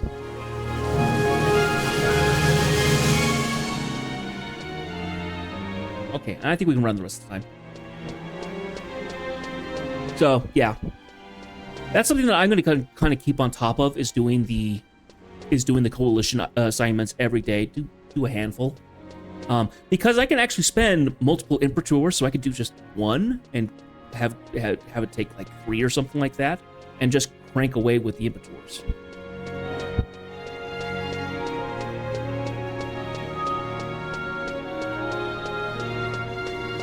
So if I did 3 for a week, that gets me 21. That's enough to get me to the next rank of standing. I don't know if we'll make it this time around. Yeah, because I would have to keep constantly spending the Imperators. Who knows?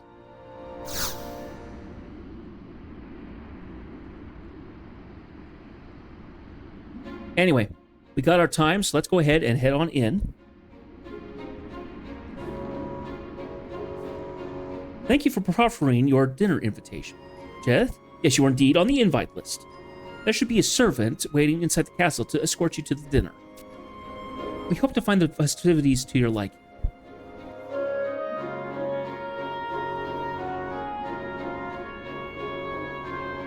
Ooh. Very fancy. And I'm bored, apparently. Ah.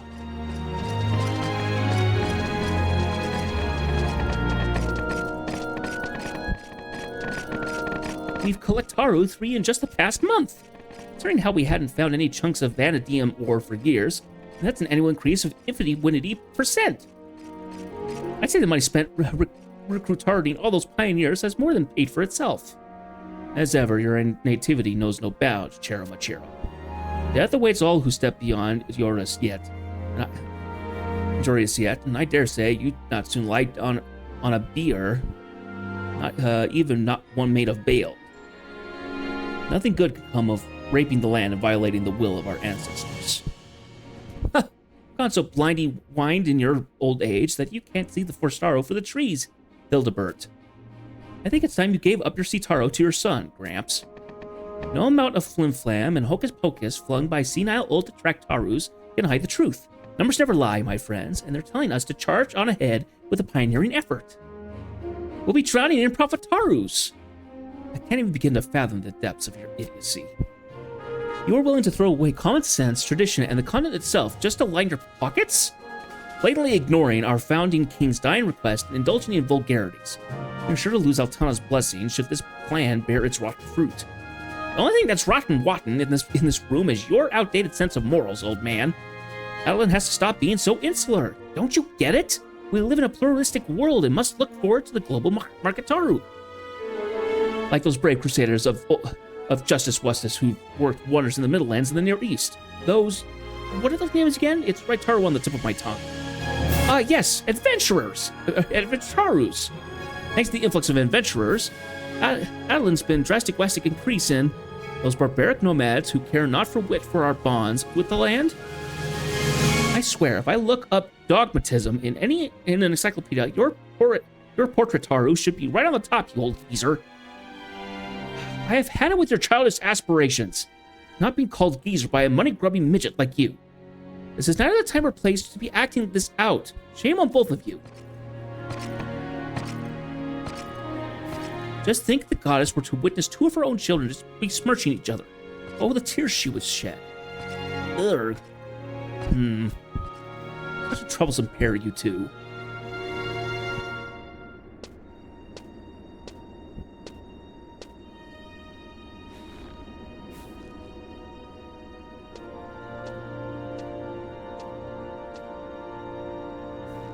Ah, Monsieur Jedith, I presume. Allow me to bid you welcome. How is it that I know your name? How coy of you. It's truly elementary, my dear pioneer. No, I'm neither prescient or clairvoyant. Your reputation simply precedes you. It is indeed grand. How could it not be, have performed such glorious deeds? As an aside, Jedith, did you know that a whole century has passed since the sacred city of Adeline was established? Well, that may not be an obvious fact. The lesser-known piece of trivia is that the population of Adeline's archipelago has more than doubled in the past decade. This growth shows no signs of stagnating either. The obvious outcome of this population explosion is that the demand placed on our food supply, as well as our insufficient housing, increases dramatically. The sad fact among all of this is that we simply do not possess the technology to increase this island's landmass. There will eventually come to a point at which the available land can no longer accommodate its populace. I realize the last thing we need is a fearmonger. However, I sincerely believe we have already reached the breaking point.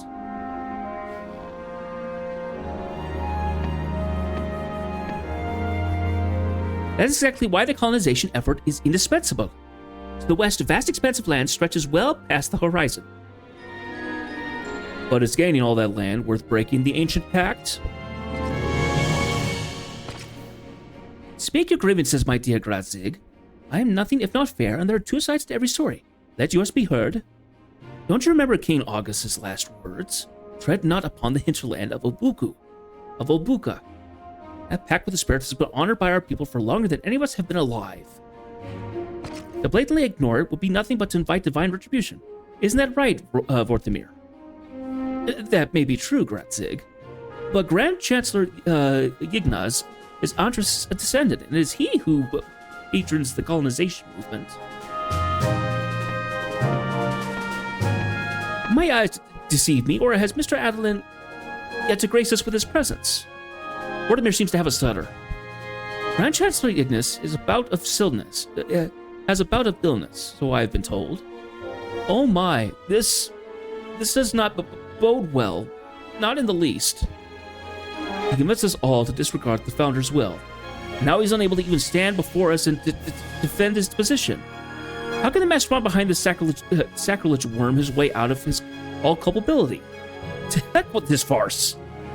Your anger is more than understandable, Gradzig, but there is little we can do if the Chancellor is ill. It is an unfortunate turn of events, but one we must accept.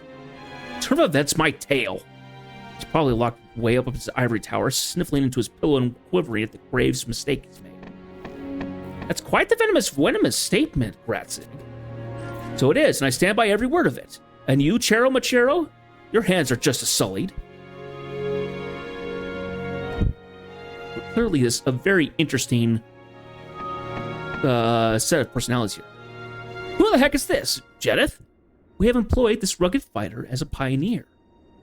He also happens to be one of those fabled adventurers so oft-sung in songs from the Middlelands. His prowess in exploring has been indispensable to our cause, so he's been invited to this gathering. Sounds like nothing but a filthy swindler to me. And I guess that means you're here for His Highness, then. If you truly want to get rich quick, then you've got to go through his servant first. Try asking him about the Chancellor's constitution. I hear Yignus isn't well enough to attend his own meetings, but surely he'll grant an audience to this nomad he's never met before. It seems the Grand Chancellor is feeling under the weather. Darn your idiotic euphemisms. Under the weather? What the heck is that supposed to mean? Exactly how's he under the weather? I see apothecaries and priests here. Have any of them tended to the Chancellor's supposed bout of illness? Well,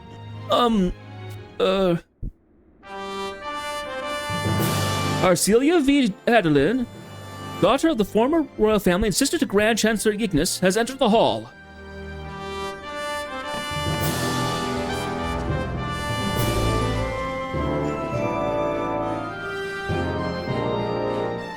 I'm terribly sorry to have kept you all waiting. Again, let me apologize for my tardiness. No need, Miss Arcelia.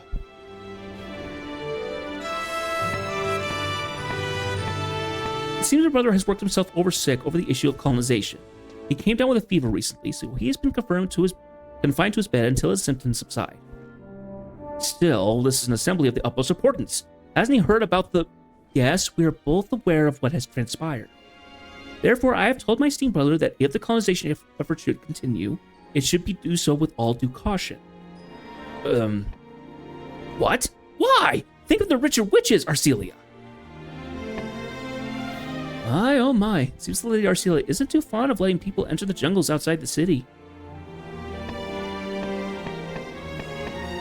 Why am I getting so cozy up with this Melvin guy? He's never shown himself before.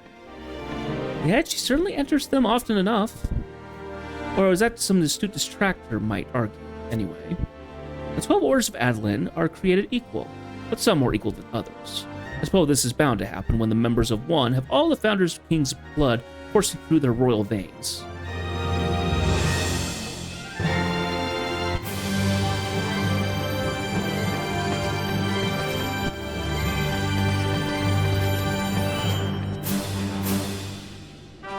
I'm so glad you decided to become a pioneer, Jedith. See? I was right after all. We did meet again. I mean, she didn't exactly keep her name separate at all. We know that she was named Arcelia, so when they called her name, it's like, poof. All right, ow. Yeah, so Arcelia has appeared again.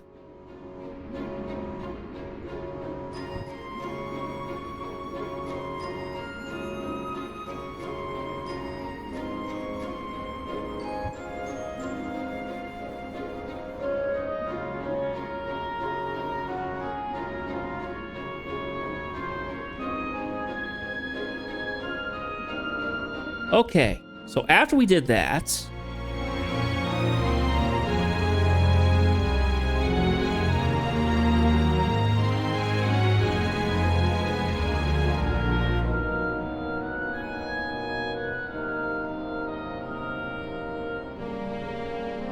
Okay, so going forward, continue using your impetors as you'll see higher requirements for a future as you'll need higher requirements for a future mission.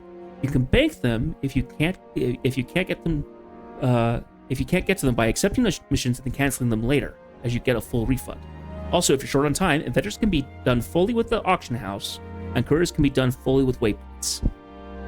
You'll need a diligent be about doing assignments to rank everything up to legend if you want to unlock Ergon weapons, Geos Idris and Rune's Epilatry, very useful for those jobs, or you want the Golden Shovel Cordon, the prerequisites for the Adeline Epilogue questline, which rewards the ability to upgrade the player's chosen scenario ring to a +1 version, grants a special healer trust. I think that's Sylvie.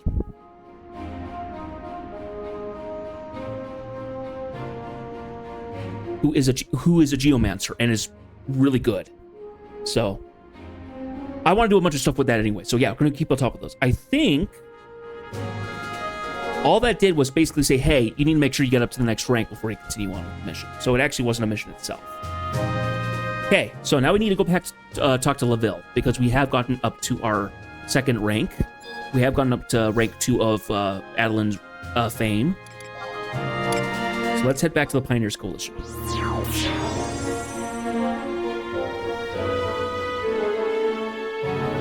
And because I went and started it, we don't have to worry about getting the cutscene mission from Masad. So we shouldn't have an issue. If we do have an issue, we have things that we can do. I have jobs I need to unlock still, so we can go do those if we need to wait. But we shouldn't have a problem. Oh, it wasn't Brenton who I need to talk to. It's LaVille.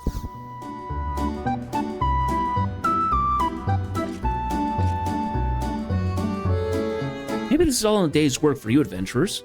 I guess I've been lassoing Vanadil's wildest before the first Bison Drive. Trevor's told me to tell a tale about your exploits. Guess they weren't so tall after all. I might need to wait until the next day.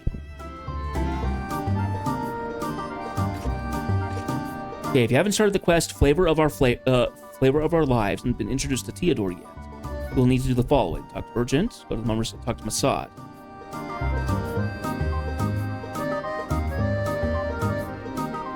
Okay, so we got introduced to Theodore,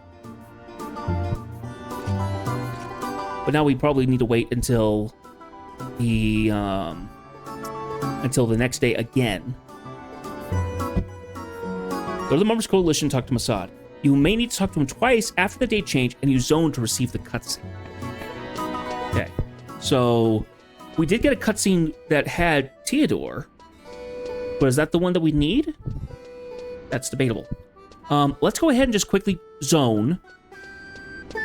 No, that should have worked, because we went to East Adolin, and we came back to West Adolin. That's a zone. Let's go to the Mummers thing and talk to Masad again. It might be something that we missed.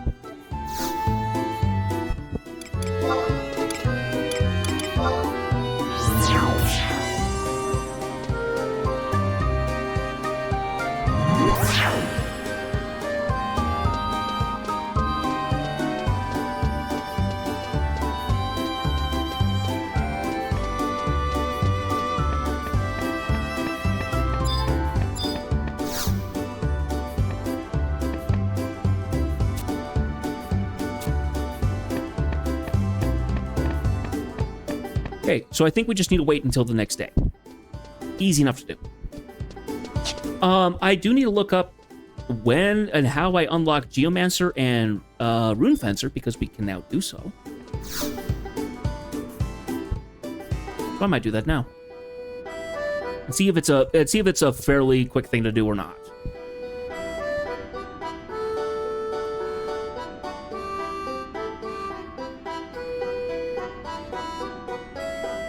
So we have seen Geomancers so far. I haven't seen a single Rune Fencer, which makes me wonder if it's a rarer job in terms of, like, the lore.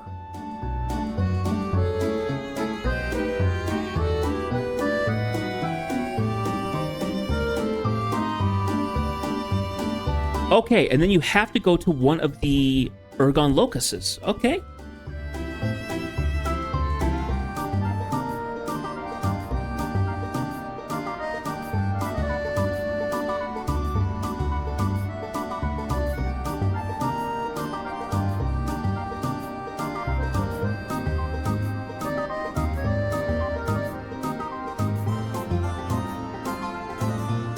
Okay, so it has a couple things it has a little bit of work that needs to be done. You have to venture to a crack close to your home nation and find the Ergon Locus located at the stairs leading to the telepoint. Okay. Get homeland soil. So not a hard job, but a little bit more than what we need to do to get us going. The Children of the Rune.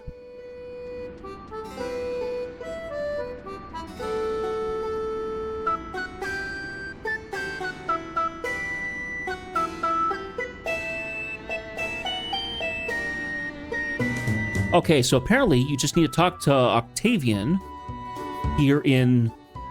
Is it Western Adeline?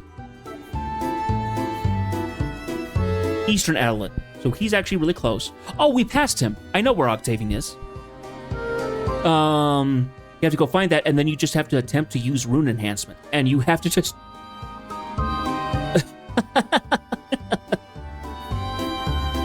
and then the amount of... and then you attempt to use rune enhancement. The amount of attempts required can be anywhere from 1 to 100, but it does not appear that you can fail. So I'm looking through these... I love reading through these text messages, though. Every 10th failure, he will remark on your progress. So 10th fail. I sense an ominous force interfering with your progress. Could it be that your something job is messing with you, within you? 20th fail. Your 20th attempt, it's no one closer than before. Perhaps it's I who needs to train more, so I don't accidentally give the talentless dreams they can never accomplish. 30th fail. I was under the impression that you were an adventurer renowned throughout the Middle Lands. Apparently that appellation amounts to little more than kindling for the fires of one's boasting. 40th fail. My condolences, sir, madam. 50th fail. Why don't you quit while you still have your health? Many people would commit atrocities for a body as hale and hearty as yours. 60th fail. Let me say this one thing. You may think you're special, but you're just as special as everyone else. That is to say, not at all. 70th fail. I lost hope for you long ago, but this is already your 70th time. Any further attempts would be a waste of time for us both. 80th fail. He's just asleep. 90th fail. I have had enough of your incompetence. Let me spell this out loud and clear. You cannot use runes. 99th fail. I might as well stick around and see if you can make it to an even 100. And then if you succeed, you'll be rewarded with access to the rune fencer job and a Sewillow Claymore. I love it. Oh, that's funny. Oh, it's so funny.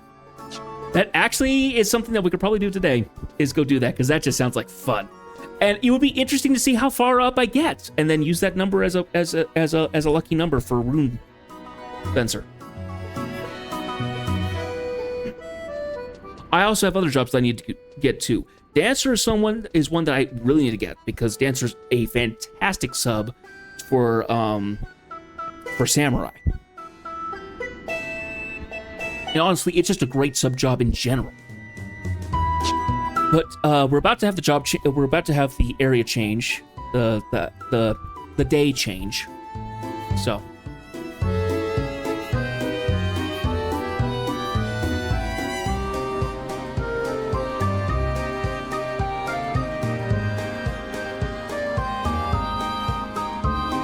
Okay, so once we change, the hour change is over. Blah, blah, blah, blah.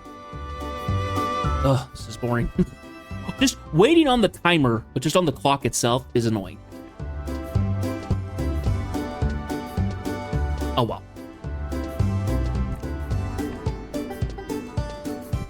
So today when I logged in, early this afternoon, I ended up getting a couple of Mogpelt. Now, those of you who aren't familiar with the game, Mogpels are a rare item that they've given out.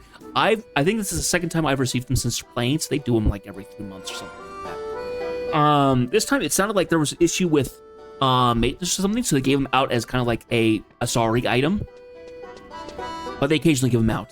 And what they do is they allow you to get really rare stuff that you really can't get anywhere else. One of the things that it got me was where is it? It's something called a Trizec ring.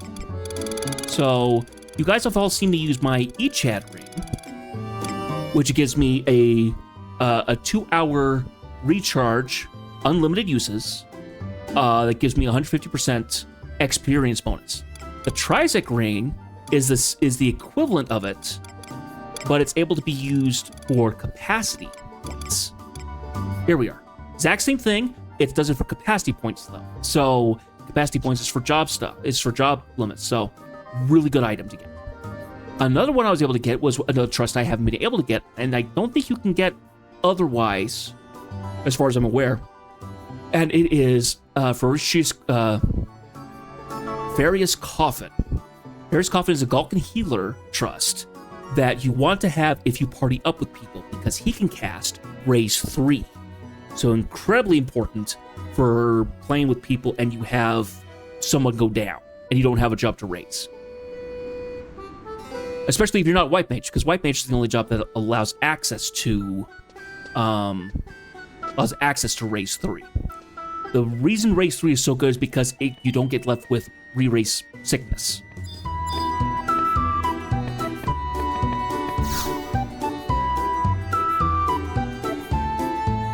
What will you do, O Valley customer? Dare I suggest trading your medals for prizes? When you get medals, interesting.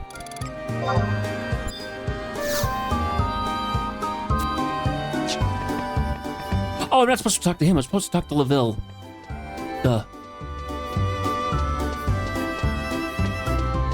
Should just work back to Pioneers.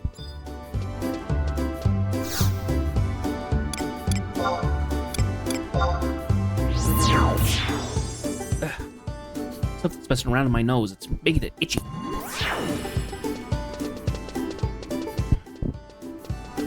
Annoying. See, this is another person. They've got this thing about them, and I wonder if it's because they've gotten multiple master levels or something. I don't know.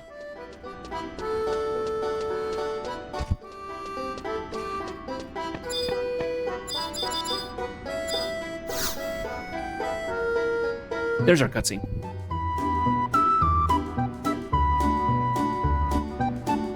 Hey, it's Jeth.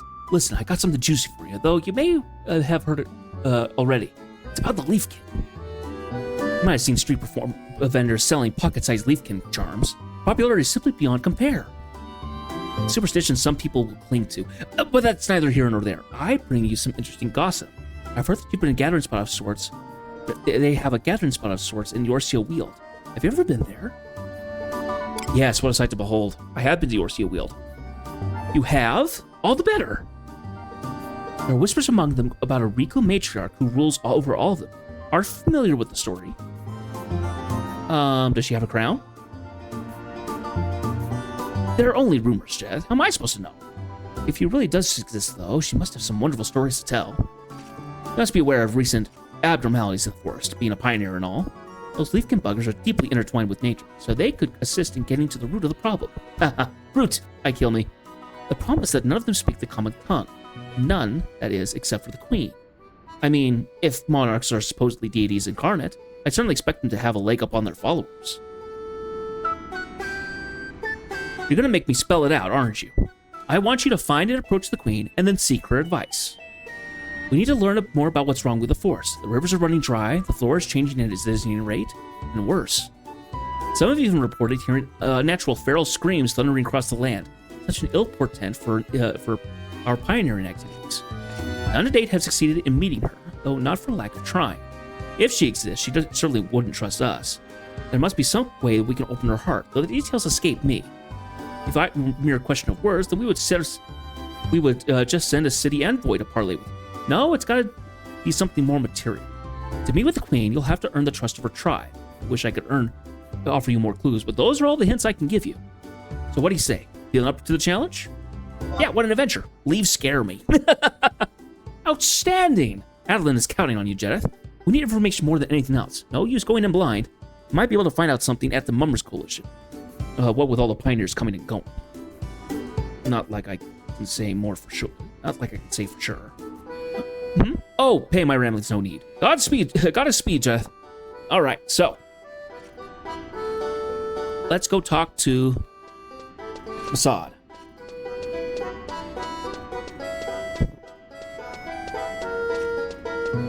Now we need to go back to Mummers and talk to Masad.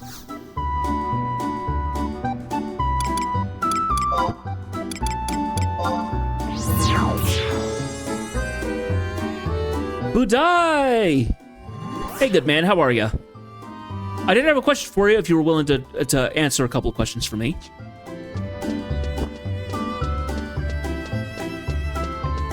That is, if you're willing to entertain my questions. So, a couple questions. So I've gotten into Adeline. I started doing the coalition assignments. From what I can see, because all the coalitions are already rank 8, everybody is getting all the benefits of getting with Ionis and stuff. So I guess the question is there any particular order that I need to level up the coalitions? Does it matter at this point? Because it sounded like, because I already am getting all the benefits from Ionis, like everyone else is, because they're all level rank 8, then I can just do the coalitions in whatever order I want. Is that the case?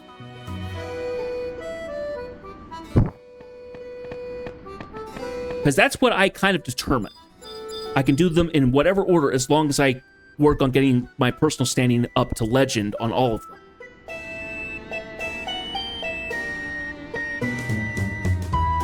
Oh, fair enough. If it's been that long, that's okay. Because from what I can see is that instead of having to like rank up and having more things available to me Ionis-wise, I just need to level them up and do at least all of the assignments once to be able to get to the epilogue stuff as well as get into the Ergon weapons for the jobs. I don't know which I've heard of Ergon weapons, but I don't remember seeing a lot about them in my Link Shell chat. And reap the other benefits. Okay.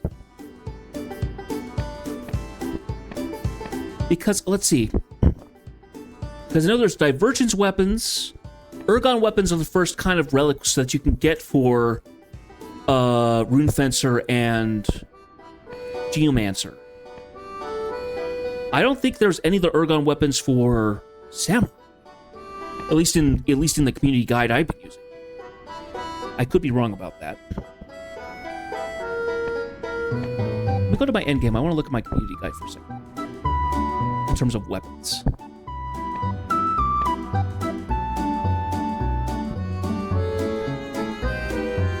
Yeah, so Prime weapons, Aeonic weapon, and Empyrean weapon. Those are the three that are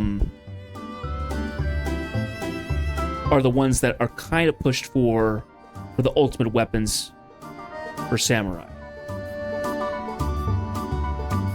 Prime, Relic, MP. Okay, yeah. They are the mythic equivalent. Okay, I gotcha. So, Aeonic, so the Ergon weapons. So the Ergon weapons for Rune Fencer and Geomancer are the ones that you want to get. What about the other ones? I would assume that some of the Ergon weapons are good for some of the other jobs, just not Samurai.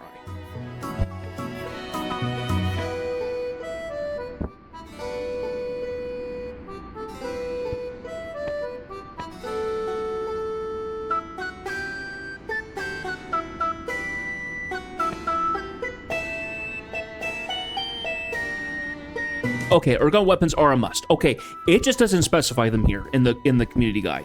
So, it's either MP or Prime. Oh, okay, I gotcha.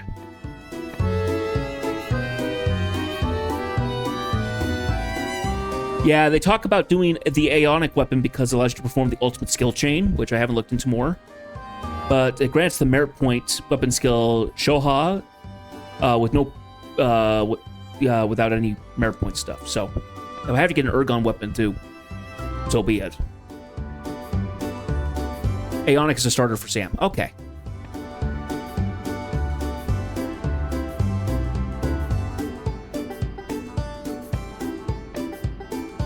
Okay.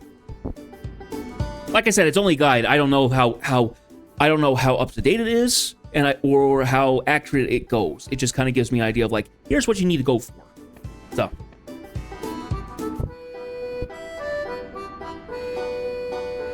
One way or another. Okay, thank you for that. Let's go back to our progress. Okay. Here's our cutscene, and Theodore's back again. Cheth, why such a sour look on your face? I love that cane he's holding. It looks amazing. It's wholly unbecoming, but please, I'm more than willing to lend an ear if it will help absolve you of your worries. I have got all the time in the world, after all. So tell me, what troubles you this fine day? meaning the Leafkin Queen. Ah, yes, Her Royal Highness, if you will. Should you have the time, I would enjoy nothing more than to regale you with some relevant tales of old. But before I do, have you had the fortune, or perhaps the misfortune, of tussling with one of the Nakwals? I am certain you have at least heard of their existence. Guardians of Ulbuka, or wrath made manifest. If you wish to progress into the wilds, locking horns is inevitable. Be that as it may, I promise you a story, and a story I shall have. I promise you a story, and a story you shall have. Having spent many days and nights in Adoulin, you have surely heard the name of the founder king spoken by noble and peasant alike. Yeah, King Augustus. King August. Lovely, we get a lore drop, I love it. The trials and tribulations of centuries past are not but legends to people living today.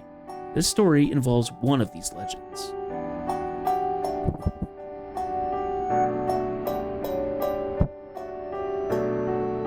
The foolhardy king ventured into the wilds with his entourage, invading the lands of Ulbuka and slaughtering all foes in his path.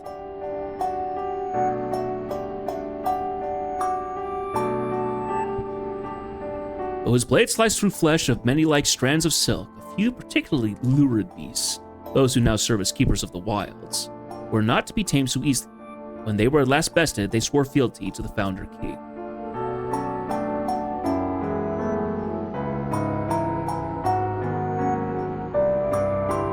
Today, we refer to them as Nakwals.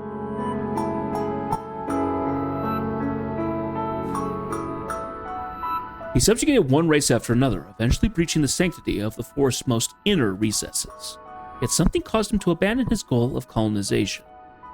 Years later, he left the following words as he lay on his deathbed. Never again must man tread on the lands of Ulbuka. His epithet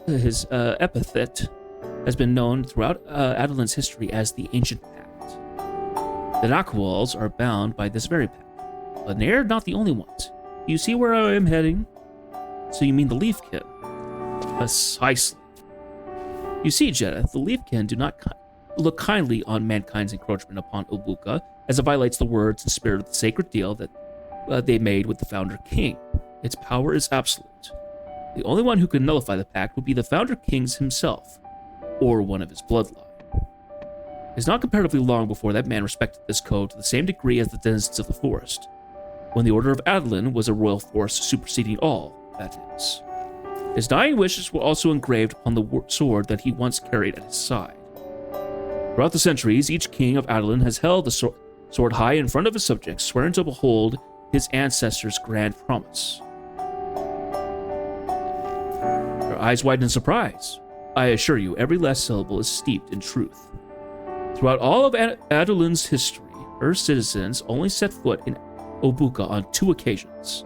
The first, of course, is when the founder king himself treaded upon the land. The second was in an age called the Great Expedition, a time when the founder's king's words had begun to fade from memory.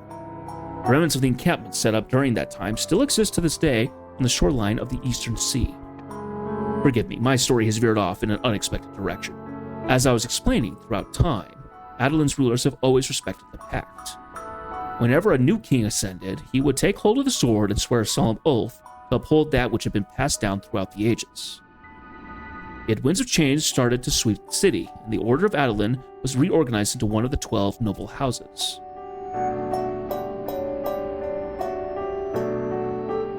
I think I know which one. When Yignis, the current leader of the Order of Adoulin, came to power, he was just one man in charge of his house, his influence over the city muted at best. He chose to abandon the sword, declaring that the colonization of Ulbuka was to recommence, a stance not taken in well more than 24 generations. Thus, a new age dawned upon the city, one of pioneering and progress.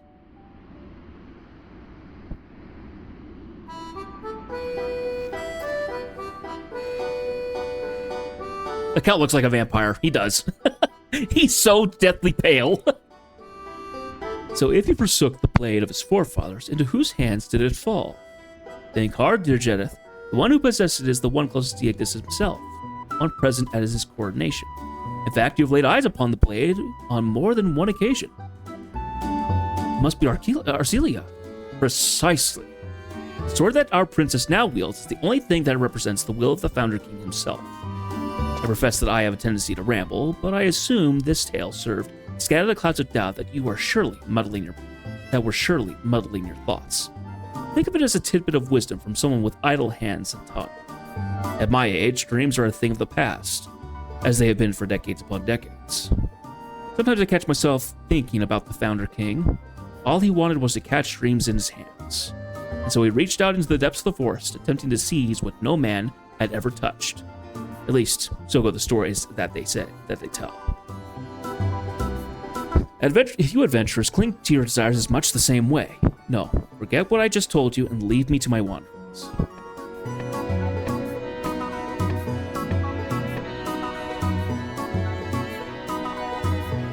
Mr. Theodore, are you a vampire? You sure darn look like one. Anyway. Next mission. We need to talk to LaVille again.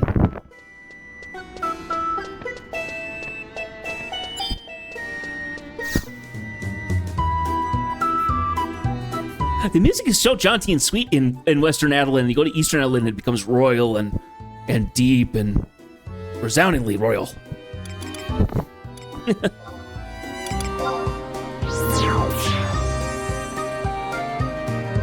Resoundingly powerful and monastic. Anyway.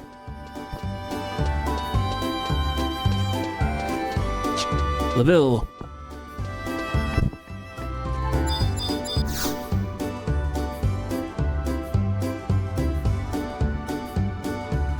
Hey, welcome back. Did you manage to find out anything? Founder King's sword? Oh, you mean the one that Princess Arcelia just always keeps at her side? You know how it happened to come into her possession? Ignis bequeathed it to her as he ascended to his current station. To think that such a blade would be a relic of centuries past. She guards it like a protective mother would guard her son. Never once has anyone ever seen her without it. You want to borrow it? Are you out of your mind? Must really be important for you to say something so brash. Oh, so that's the rub. You think the Leafkin will trust you if you have that sword. Not that I expect her to give it to you, give it up like some piece of hard candy, but if you want to try, you can find the princess in Castle Adeline. Sure, it might be worth wringing blood from might be like wringing blood from a stone, but it's at least worth a shot. It's the only thing to figure out what's going on with the land. Only way to figure out what's going on. All right. So we're making some story progress. I love it. Hey, Clouds McGee.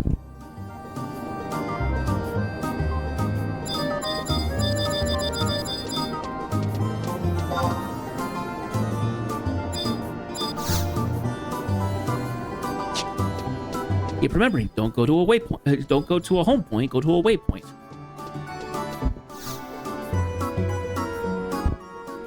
Okay, the heirloom is the next mission. Buy some sickles? I have some sickles.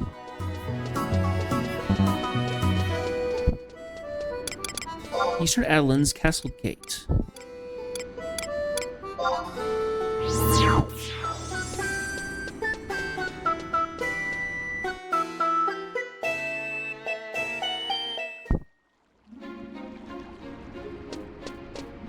Here we go.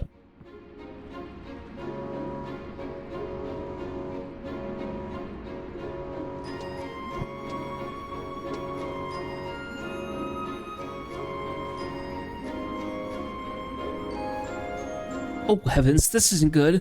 No, not good at all.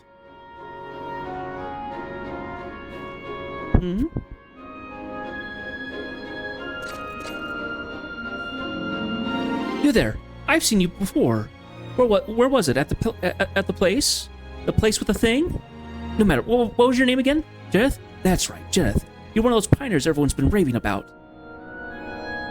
Do you have some business here, or... Oh, while I was here, while I have you here, you wouldn't happen to have seen the princess, would you? Arcelia, I mean. No? Oh, that's what I was afraid of.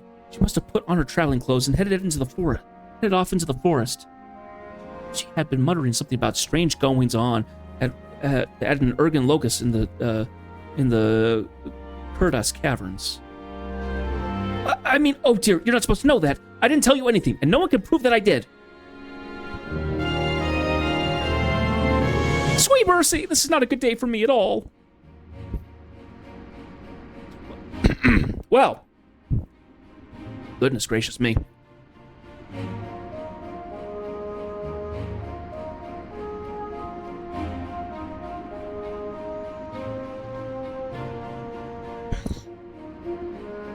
Now, let's see.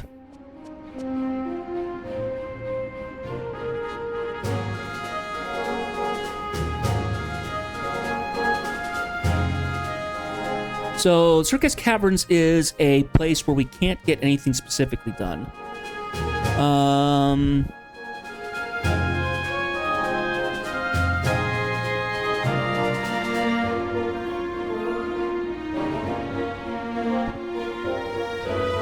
At E9. Okay.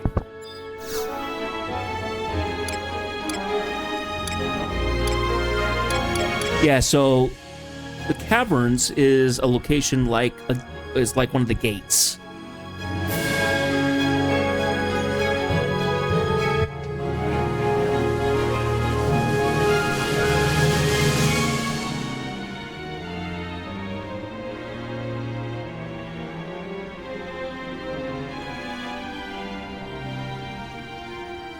Oh, it looks like we can use an augural.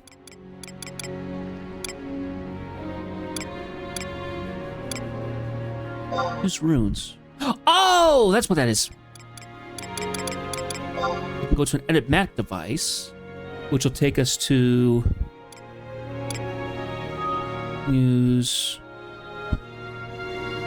I guess I haven't gotten the one.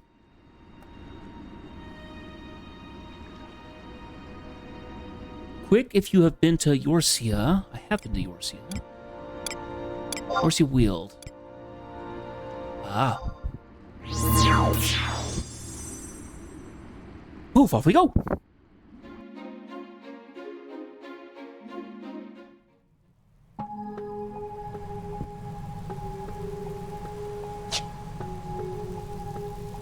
Now, which way was it to get out of here?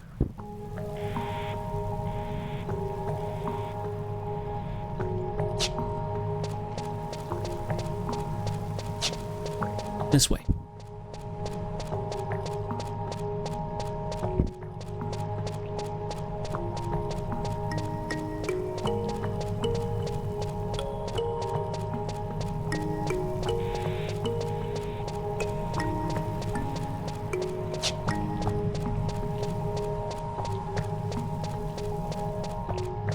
I probably should have refreshed Ionis, but it'll be okay.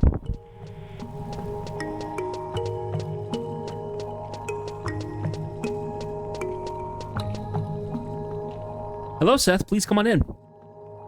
You finally gotten around to doing a little bit of story. Oh, yes. I remember.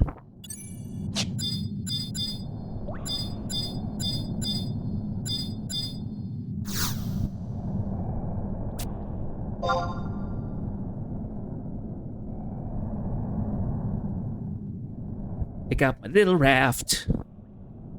Load across the water. All right, now we need to go to E9. That one. The red lines are the barriers or something. I can't remember. It says cast-off points. That's no. That's not the right one. Anyway.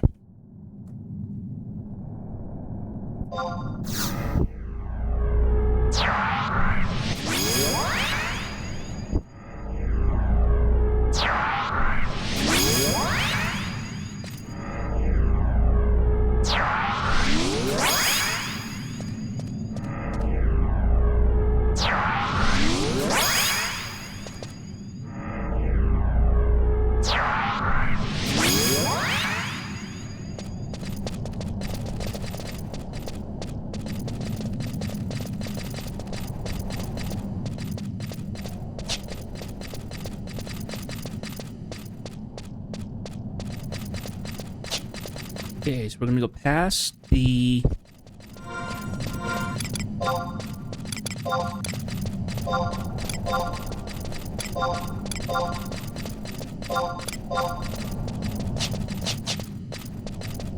here. Nope, I didn't have my fan plugged in. Switches went dead.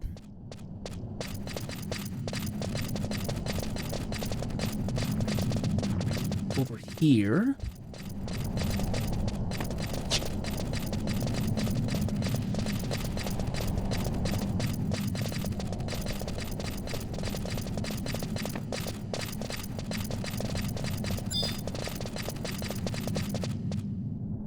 Oh, okay. I actually can't go this direction. Fair enough.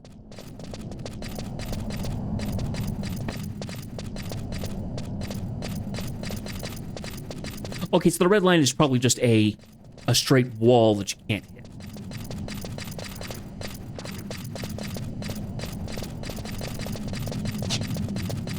He can't cross. Which, fair enough. Fair enough. All right.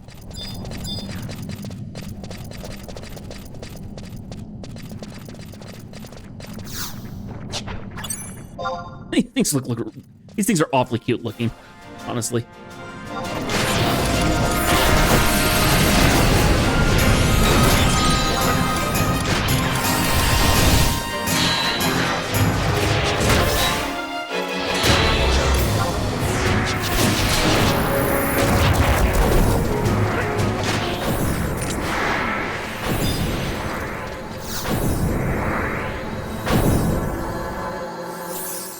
I didn't climb.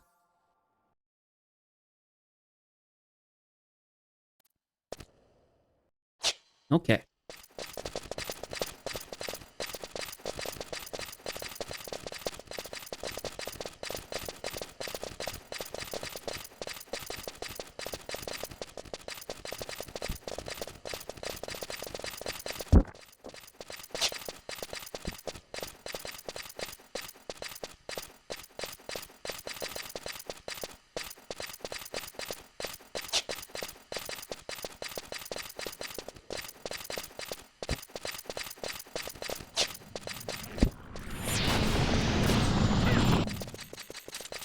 Ah.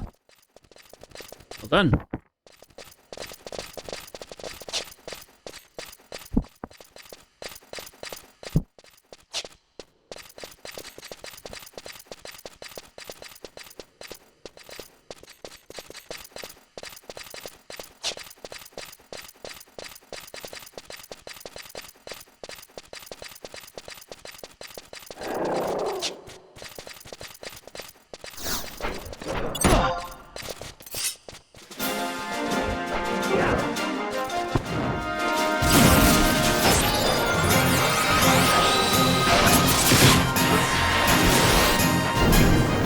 It feels like sometimes I go through an area, like nothing needs to bother me, and then I go through some other areas, and it's like everything and their grandmother wants to kill me.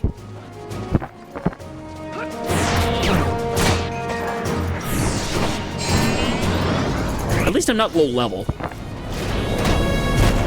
Still somewhat low geared, but that's something I'm working on.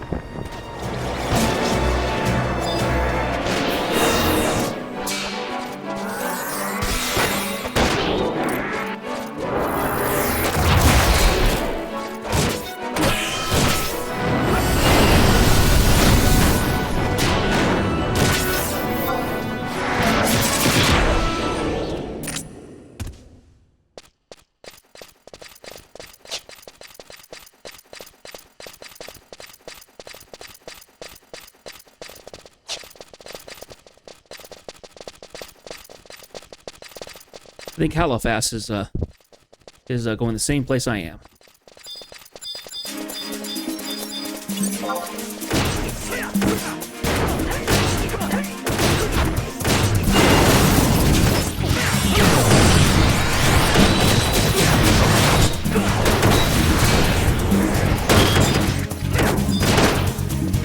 Crank away at that knotted root. Holy cow!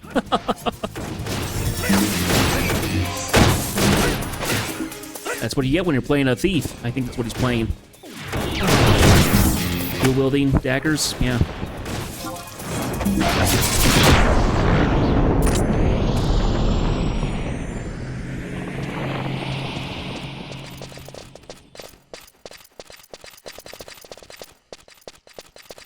Ooh, this is pretty.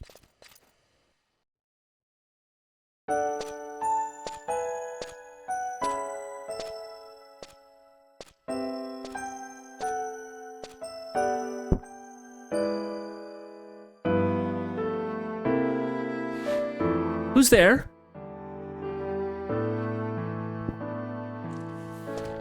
Jedith? Scared me half to death.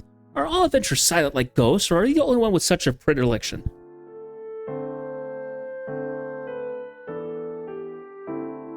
Shuffle, shuffle.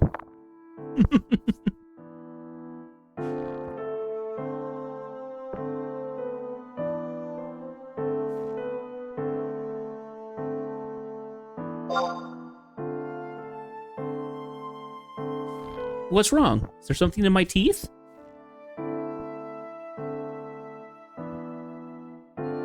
Her buxom bosom. Her bosom's not buxom. What are you talking about?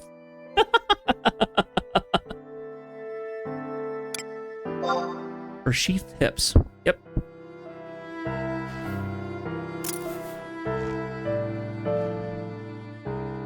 What do you want with my sword? Is it the Founder King's sword? You know of this blade's story? Then you spent your time in Adeline more than just pioneering. Yes, it was once wielded by the Founder King. A long time past that we now refer to as the Epoch. He has said that he carried it with him wherever he went. It's called Orthicin. You haven't come here to take it from me, have you? If so, you'll have to pry it from my cold, dead hands. It's a joke, Jedith. I know you're not that kind of person. I can tell just by staring at those clear, dazzling eyes of yours. You think the sword is a key to meeting the Leafkin Queen? Are you sure? Seem serious about this. It'd be just an odd thing to lie about, anyway. But you know full well I cannot possibly just hand it over. In other words, I'll join you on your quest. I'm okay with that. We've met each other in the wilds before, Jeth, so you know I'm not content watching from the sidelines. This Leafkin Queen, if the rumors about her existence are true, then she must reside in Yorcia Weald. If you look at your map in these caverns, the exit to Yorcia Weald lies at coordinates I-7. This is the first game I think that ever actually blatantly called out in in text conversations coordinates on your map. I don't remember any other part of the game doing that. Come on, Jeth, our adventure starts here.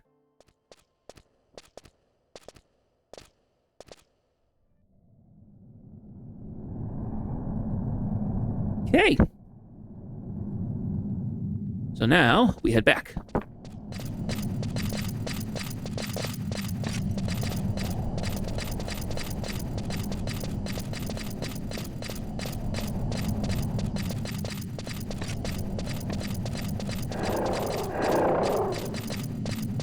So I think we're going to go ahead and just run back the way that we came.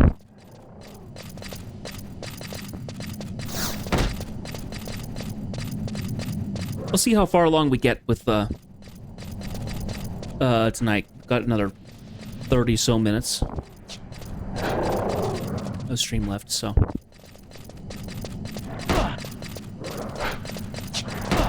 Things be smacking me. Things be smacking me fairly hard.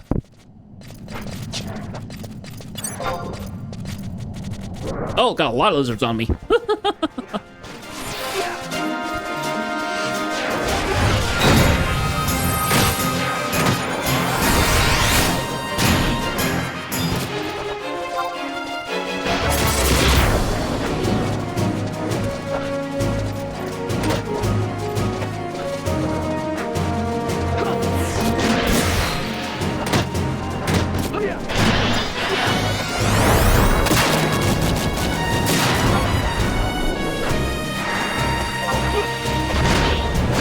It's just a little too far away.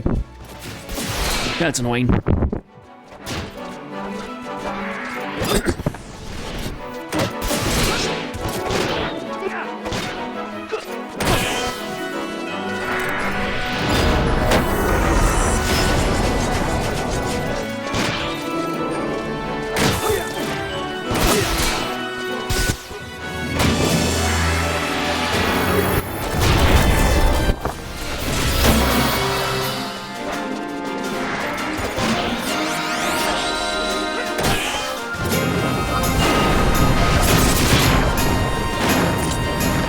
Okay.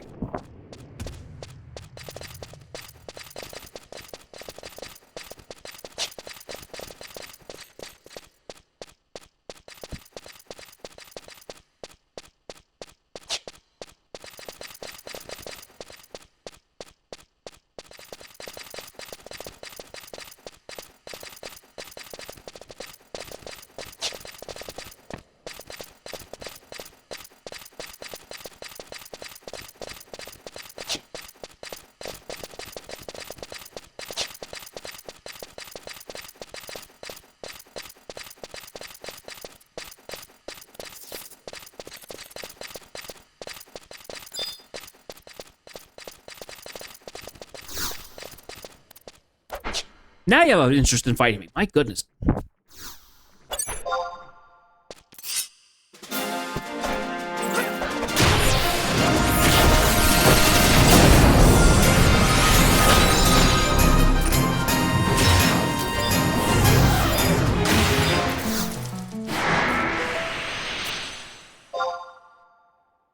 Going back up.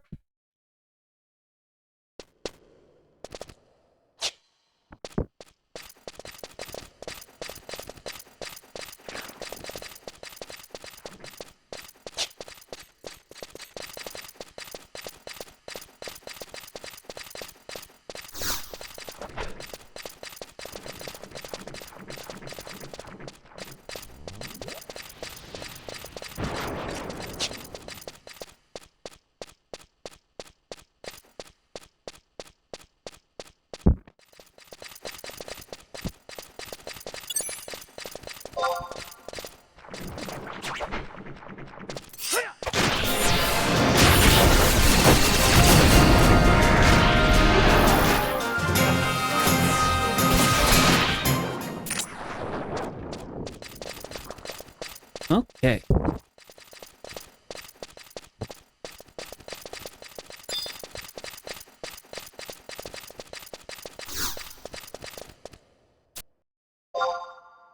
Ah, someone's fishing here.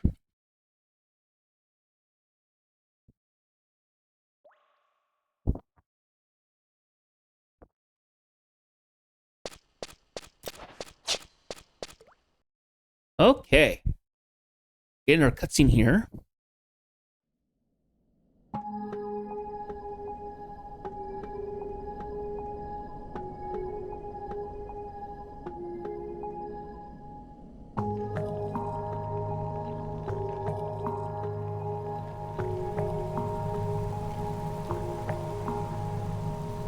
Which would explain why this place looks so diseased.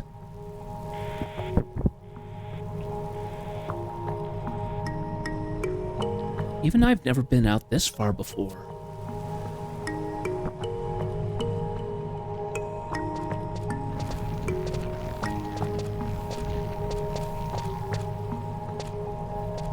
Uh-oh.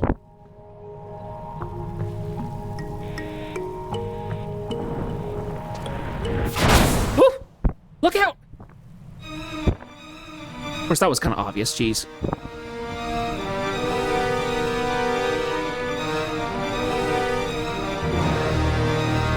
Let me down! Let go of... It's no use, Jez. I can't get out.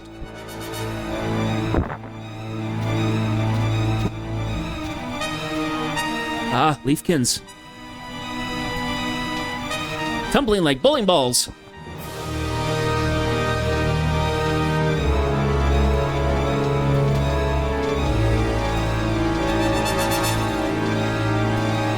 Wait. We're not here to hurt you. Right, Jenith? Yep.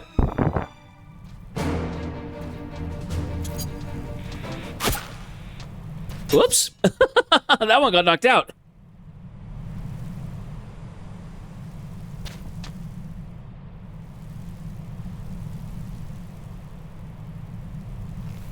Hey,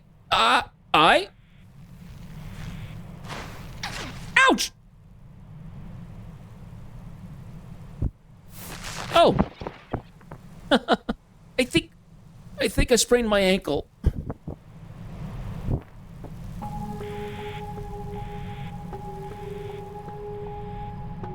Oh, looks like a Pokemon. Forgive our trepidation, young ones. The trees call out to me, saying that this sword was approaching. Orthacid. Her voice, it's implanted itself in my mind? Then you can hear it too, Jedith? This is no ordinary Leafkin. Do you think she... Welcome, children of Altana. You come to me like petals on the wind. I am Rosulatia, and I serve the Leafkin as the great mother seed of the World Tree. The Leaf King, the Leaf Queen. So the legends were true. You, young seedling, in what season did you come to possess his sword? The one he used when he fought by our side in time gone by. What name have they bestowed upon you? Your Highness, I am Marcellus V. Adelin, younger sister of the head of the Order of Adelin. Then you are the fruit of his tree? I think that's a yes. I am the direct descendant of the Founder King, if that is what you mean. My apologies, little Plumlol. It has been so many years that I forgot humanity does not bud like we do. This descendant, did you flower from his spore? Then the plants wish to inquire something of you, descendant, she who follows his path. Why do you seek only to harm the forests? Yggdrasil, the great world tree, has given her blessing to this land. Why must you take it away? Yggdrasil? Jedith, have you ever heard of the world trees? The world has a lot of trees. The world has lots of trees. 2 world trees provide bounty and succor to all of Vanadil. One stands proud and majestic far across the sea in the lands you call Rauzawa, supporting all the world with her roots. I think one really exists, and in Rauzawa of all places. The second, born from a single branch taken from the first, and transplanted here in Eorzea by the Founder King. Twin world trees is a story most every Adolinian hears when growing up. Queen Rosalitia, do you mean that there is one here in Eorzea? The second world tree is our mother. We are the seeds and fruits of her love. We have inherited a portion of her supernal essence, with which we serve the land. Her leaves bestow upon us grace, her limbs courage, her trunk resilience. It is through her bark that we have sealed the darkness that once gripped the land far beneath this surface. But the world tree to the north is no more.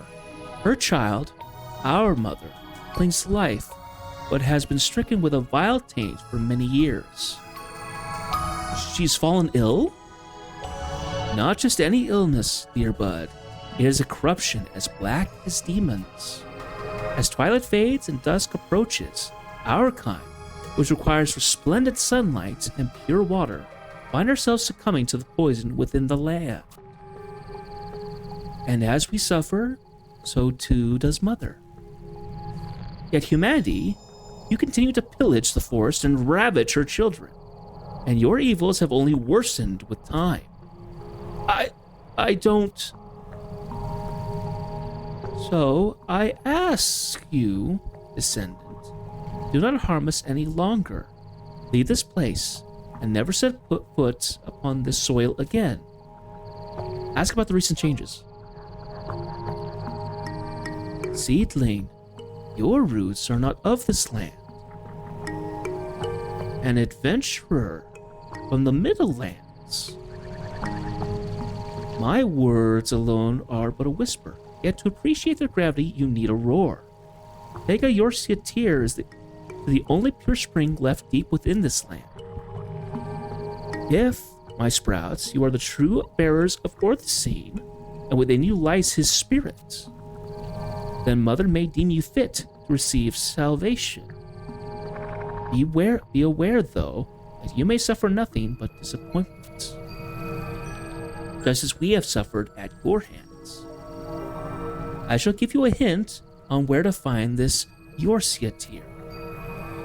Our brethren who bring life to the land have also inherited a portion of Mother's power. That is all the guidance I could provide you with. Seek them out. If you truly understand the beatings of the forest's heart, then you shall have no trouble at all. Man, that not having the wiki, you'd be completely lost with that. Okay, so we now need to go to G6. Oh, well, let's see. Hang on. Harvest by using a sickle on a harvest point. I do have sickles, I believe. If I don't, I'm going to be annoyed.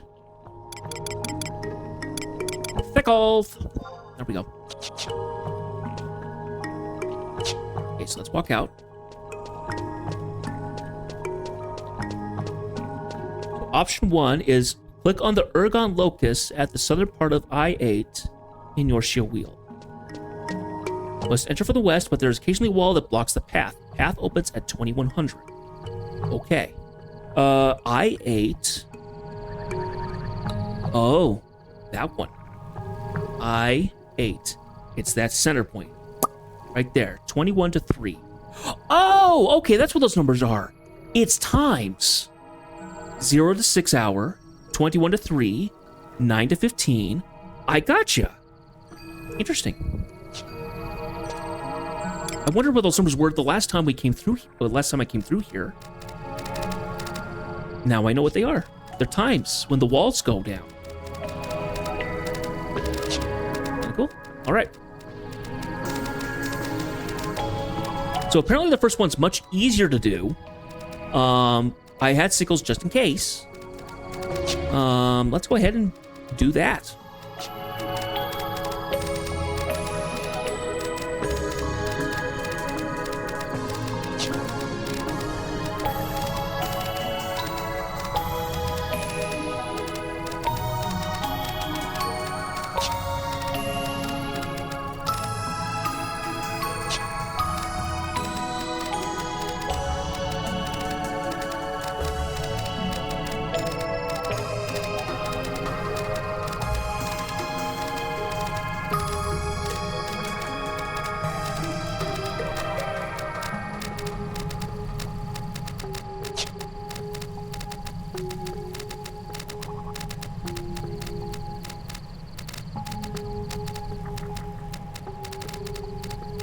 Corpse flower. I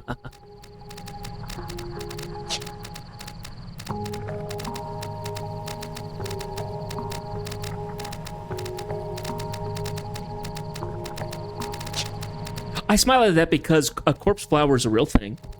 I try to remember. I don't know if there's a zoo or if it's a specific like a garden or something. It's like that has one.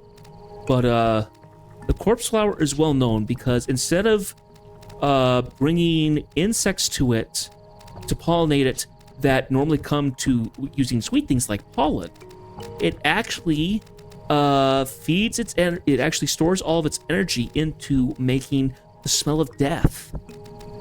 It smells like a corpse. Why it's called a corpse flower. Not always, sometimes. And honestly, it's kind of creepy when you think about it.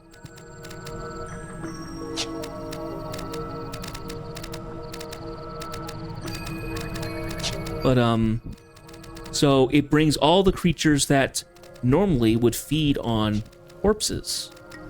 So it brings in flies, it brings beetles, it brings all manner of creatures to it by making that smell.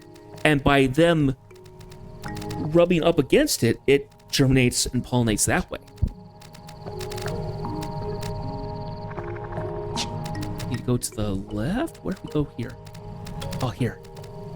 I think someone already made it through here at some point, because all the colonization reefs have been done. They've been removed. It's probably that guy that I saw back in in the caverns.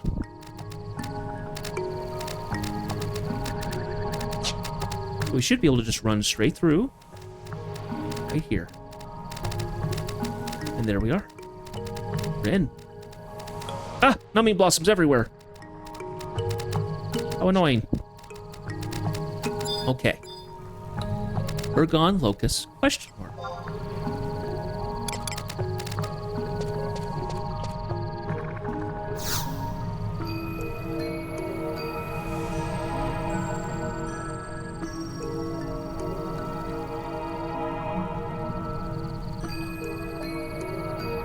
Candy your shit here. Okay. Now go to G6 after it. Ah, got paralyzed.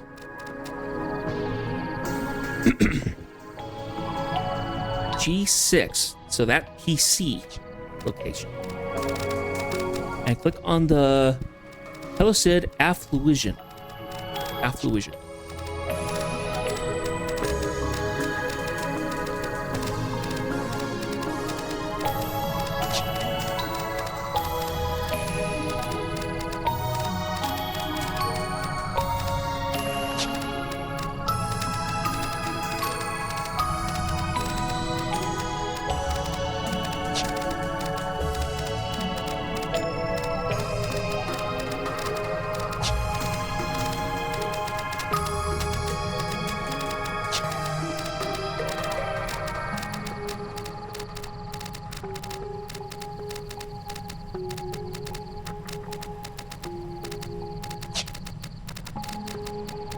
We'll go this way. There's a bivouac. In this direction.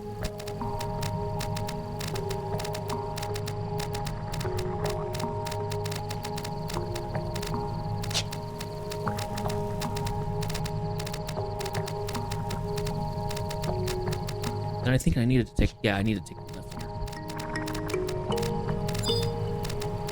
Harvesting point there. Okay, since we did that, we're gonna go ahead and stick those sickles back into my pack. Won't need them.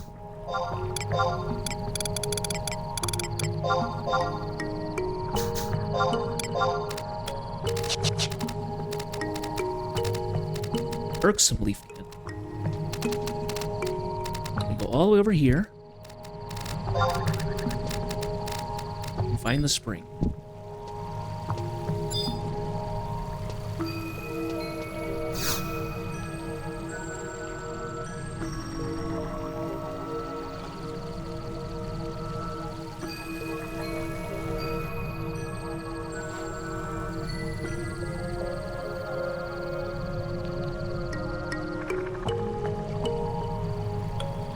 So, you managed to successfully find a Yorshitir?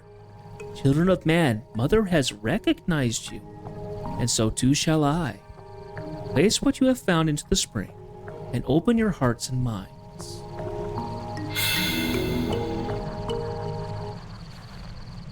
This strange sensation, impressing itself upon my very thoughts.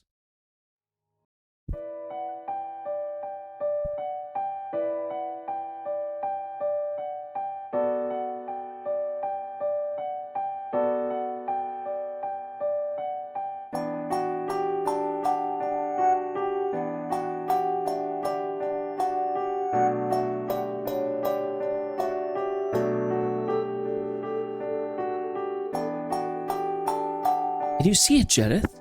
Images and energies floating within our mind, within your mind. What you see before you is an image of a land far across the seas, the land you call Razawa.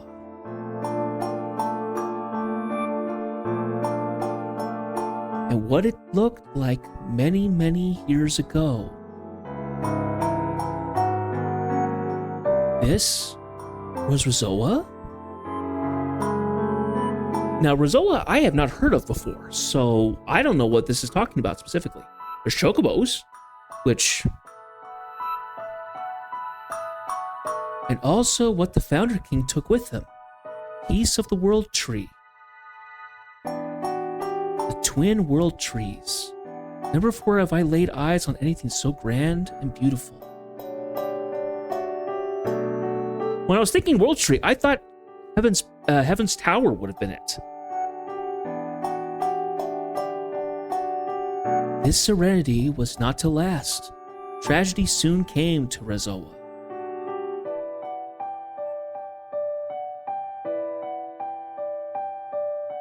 A fire. The orcs. They're burning the world tree. This must be the sordid invasion of the orcish horde into Rezoa. Yes, descendant. On this day, the world tree in Rezoa was turned into cinders, its grace lost forever. No, it can't be.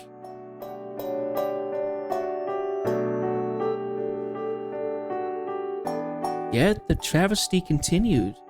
Mother was inexorably entwined with her twin. She began to warp and change.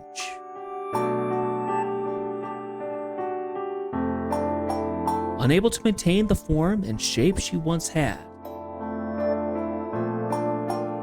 Oh, this is just too cruel. The world tree, the forests, all gone.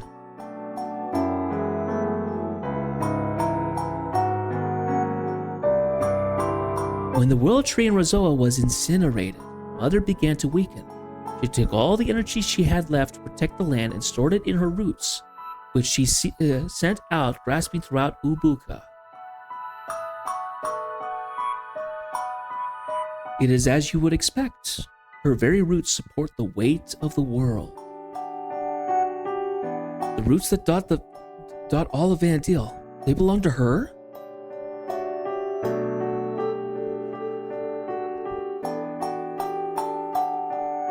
When her power had waned to the point of being snuffed out, she used every last ounce inside her to bring budding new life into the land. To the northwest of here is a place known as Kamir. The land became deformed and rose even higher, and is now covered in snow as bright white as the summer sun.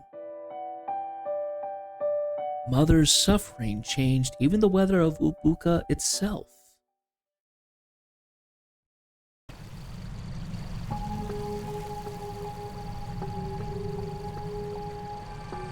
The scenes that played out in your mind are what happened to Rezoa, and what happened here. And now, Mother lies on the brink of death, with only the smallest fraction of energy left. And what then? What if she were to pass on? It would spell the end of us all. The grass, the trees, the birds, the beasts, they would all cease to exist. For you see, Ubuka is not a land conducive to sustaining life. The changes in the forest are a manifest of that phenomenon. How can we save the world tree? We do not know, Sapling. Our connection to Mother is starting to splinter. The only seedling with an answer would be none other than the king himself. Your king? Or where can we find him? Where are you going? Answer me! Ask the king.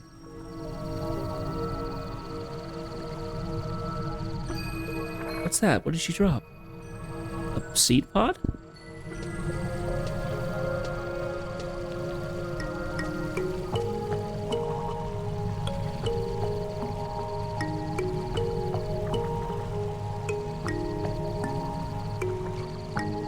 Okay. We got Rosalatia's Pome. Is how I would say that, not poem.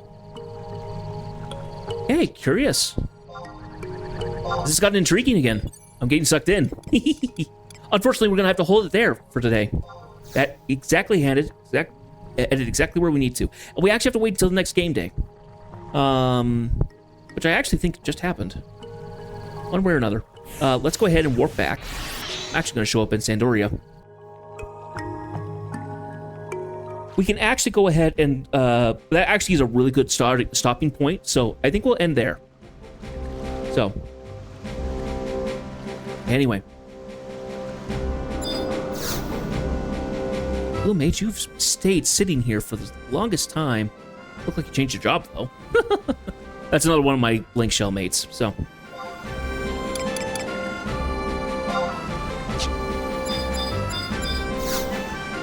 But while we're here, let's go ahead and drop off into a Mog House.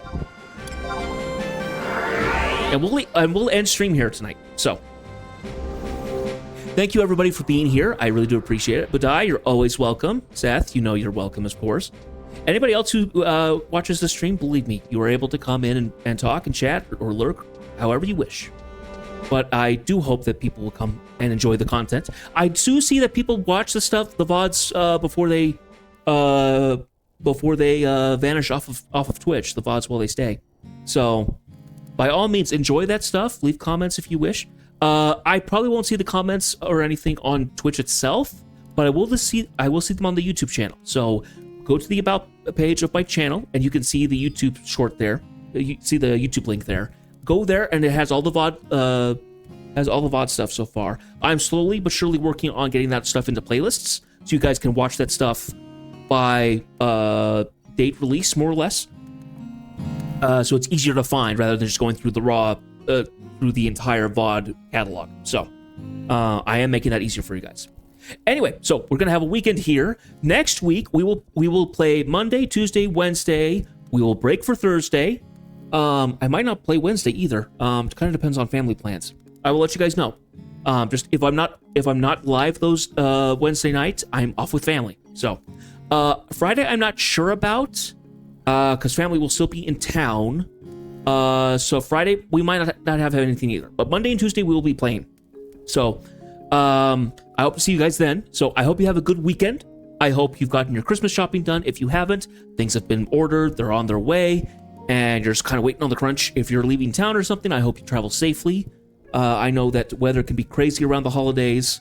And transportation is always a risk, no matter what you do. But I hope there's no plans. What delays happen are small and inconsequential, and if they are, I'm terribly sorry. It's just the way things are sometimes. So anyway, I will see you guys next week for Monday and Tuesday. We'll be back into this on Monday. On Tuesday, we will play Shipbreaker some more, and we'll get into that, see how far we go into that into there. Not sure what will go on with the story there. We're kind of gonna wait and see. Anyway, I'm going to go ahead and log off tonight. I've been on this game for several hours today. I would like to take a break. I will probably play some Jump Space or something for the rest of the evening. Who knows? Over the weekend, I will work on some stuff, and we'll see where things go. Continue from there. But anyway, I appreciate you guys watching. I really do. I really, really do. It means the world to me. I know that that's something I say every time, but really, I mean it. Being able to see, even just someone just coming into my chat, it really does brighten my mood, and it lifts me up, and it makes me pleased that somebody's willing to at least come and watch my stuff, no matter what they do. So, I would like to say good night. I hope you guys have a good weekend, and I hope you have a good Christmas next week, or whatever you celebrate. If you celebrate something different, by all means, celebrate it with all your heart and soul. I appreciate you guys. I really do. And I will say good night for now. Oh, Red Turtle Gaming. Oh my goodness, I haven't seen you in weeks, my man. You're coming in just at the end after I had a heartfelt speech. I hope you're doing well. When was the last time you were in my chat? What was I playing? Oh, it's been months. It feels like it's been months at this point. I'm sorry to say that I just got to the end of my stream. I was just about to say goodnight, so you missed me, unfortunately. I will be playing Monday again during the evenings. I'm not playing during the afternoons like I was previously, so if you're able to catch me in the evenings, please, by all means, come on in. I want to see you some more. So, but yeah. Anyway, I will say goodnight, folks, and I will see you all next week. Until then, take care. So long.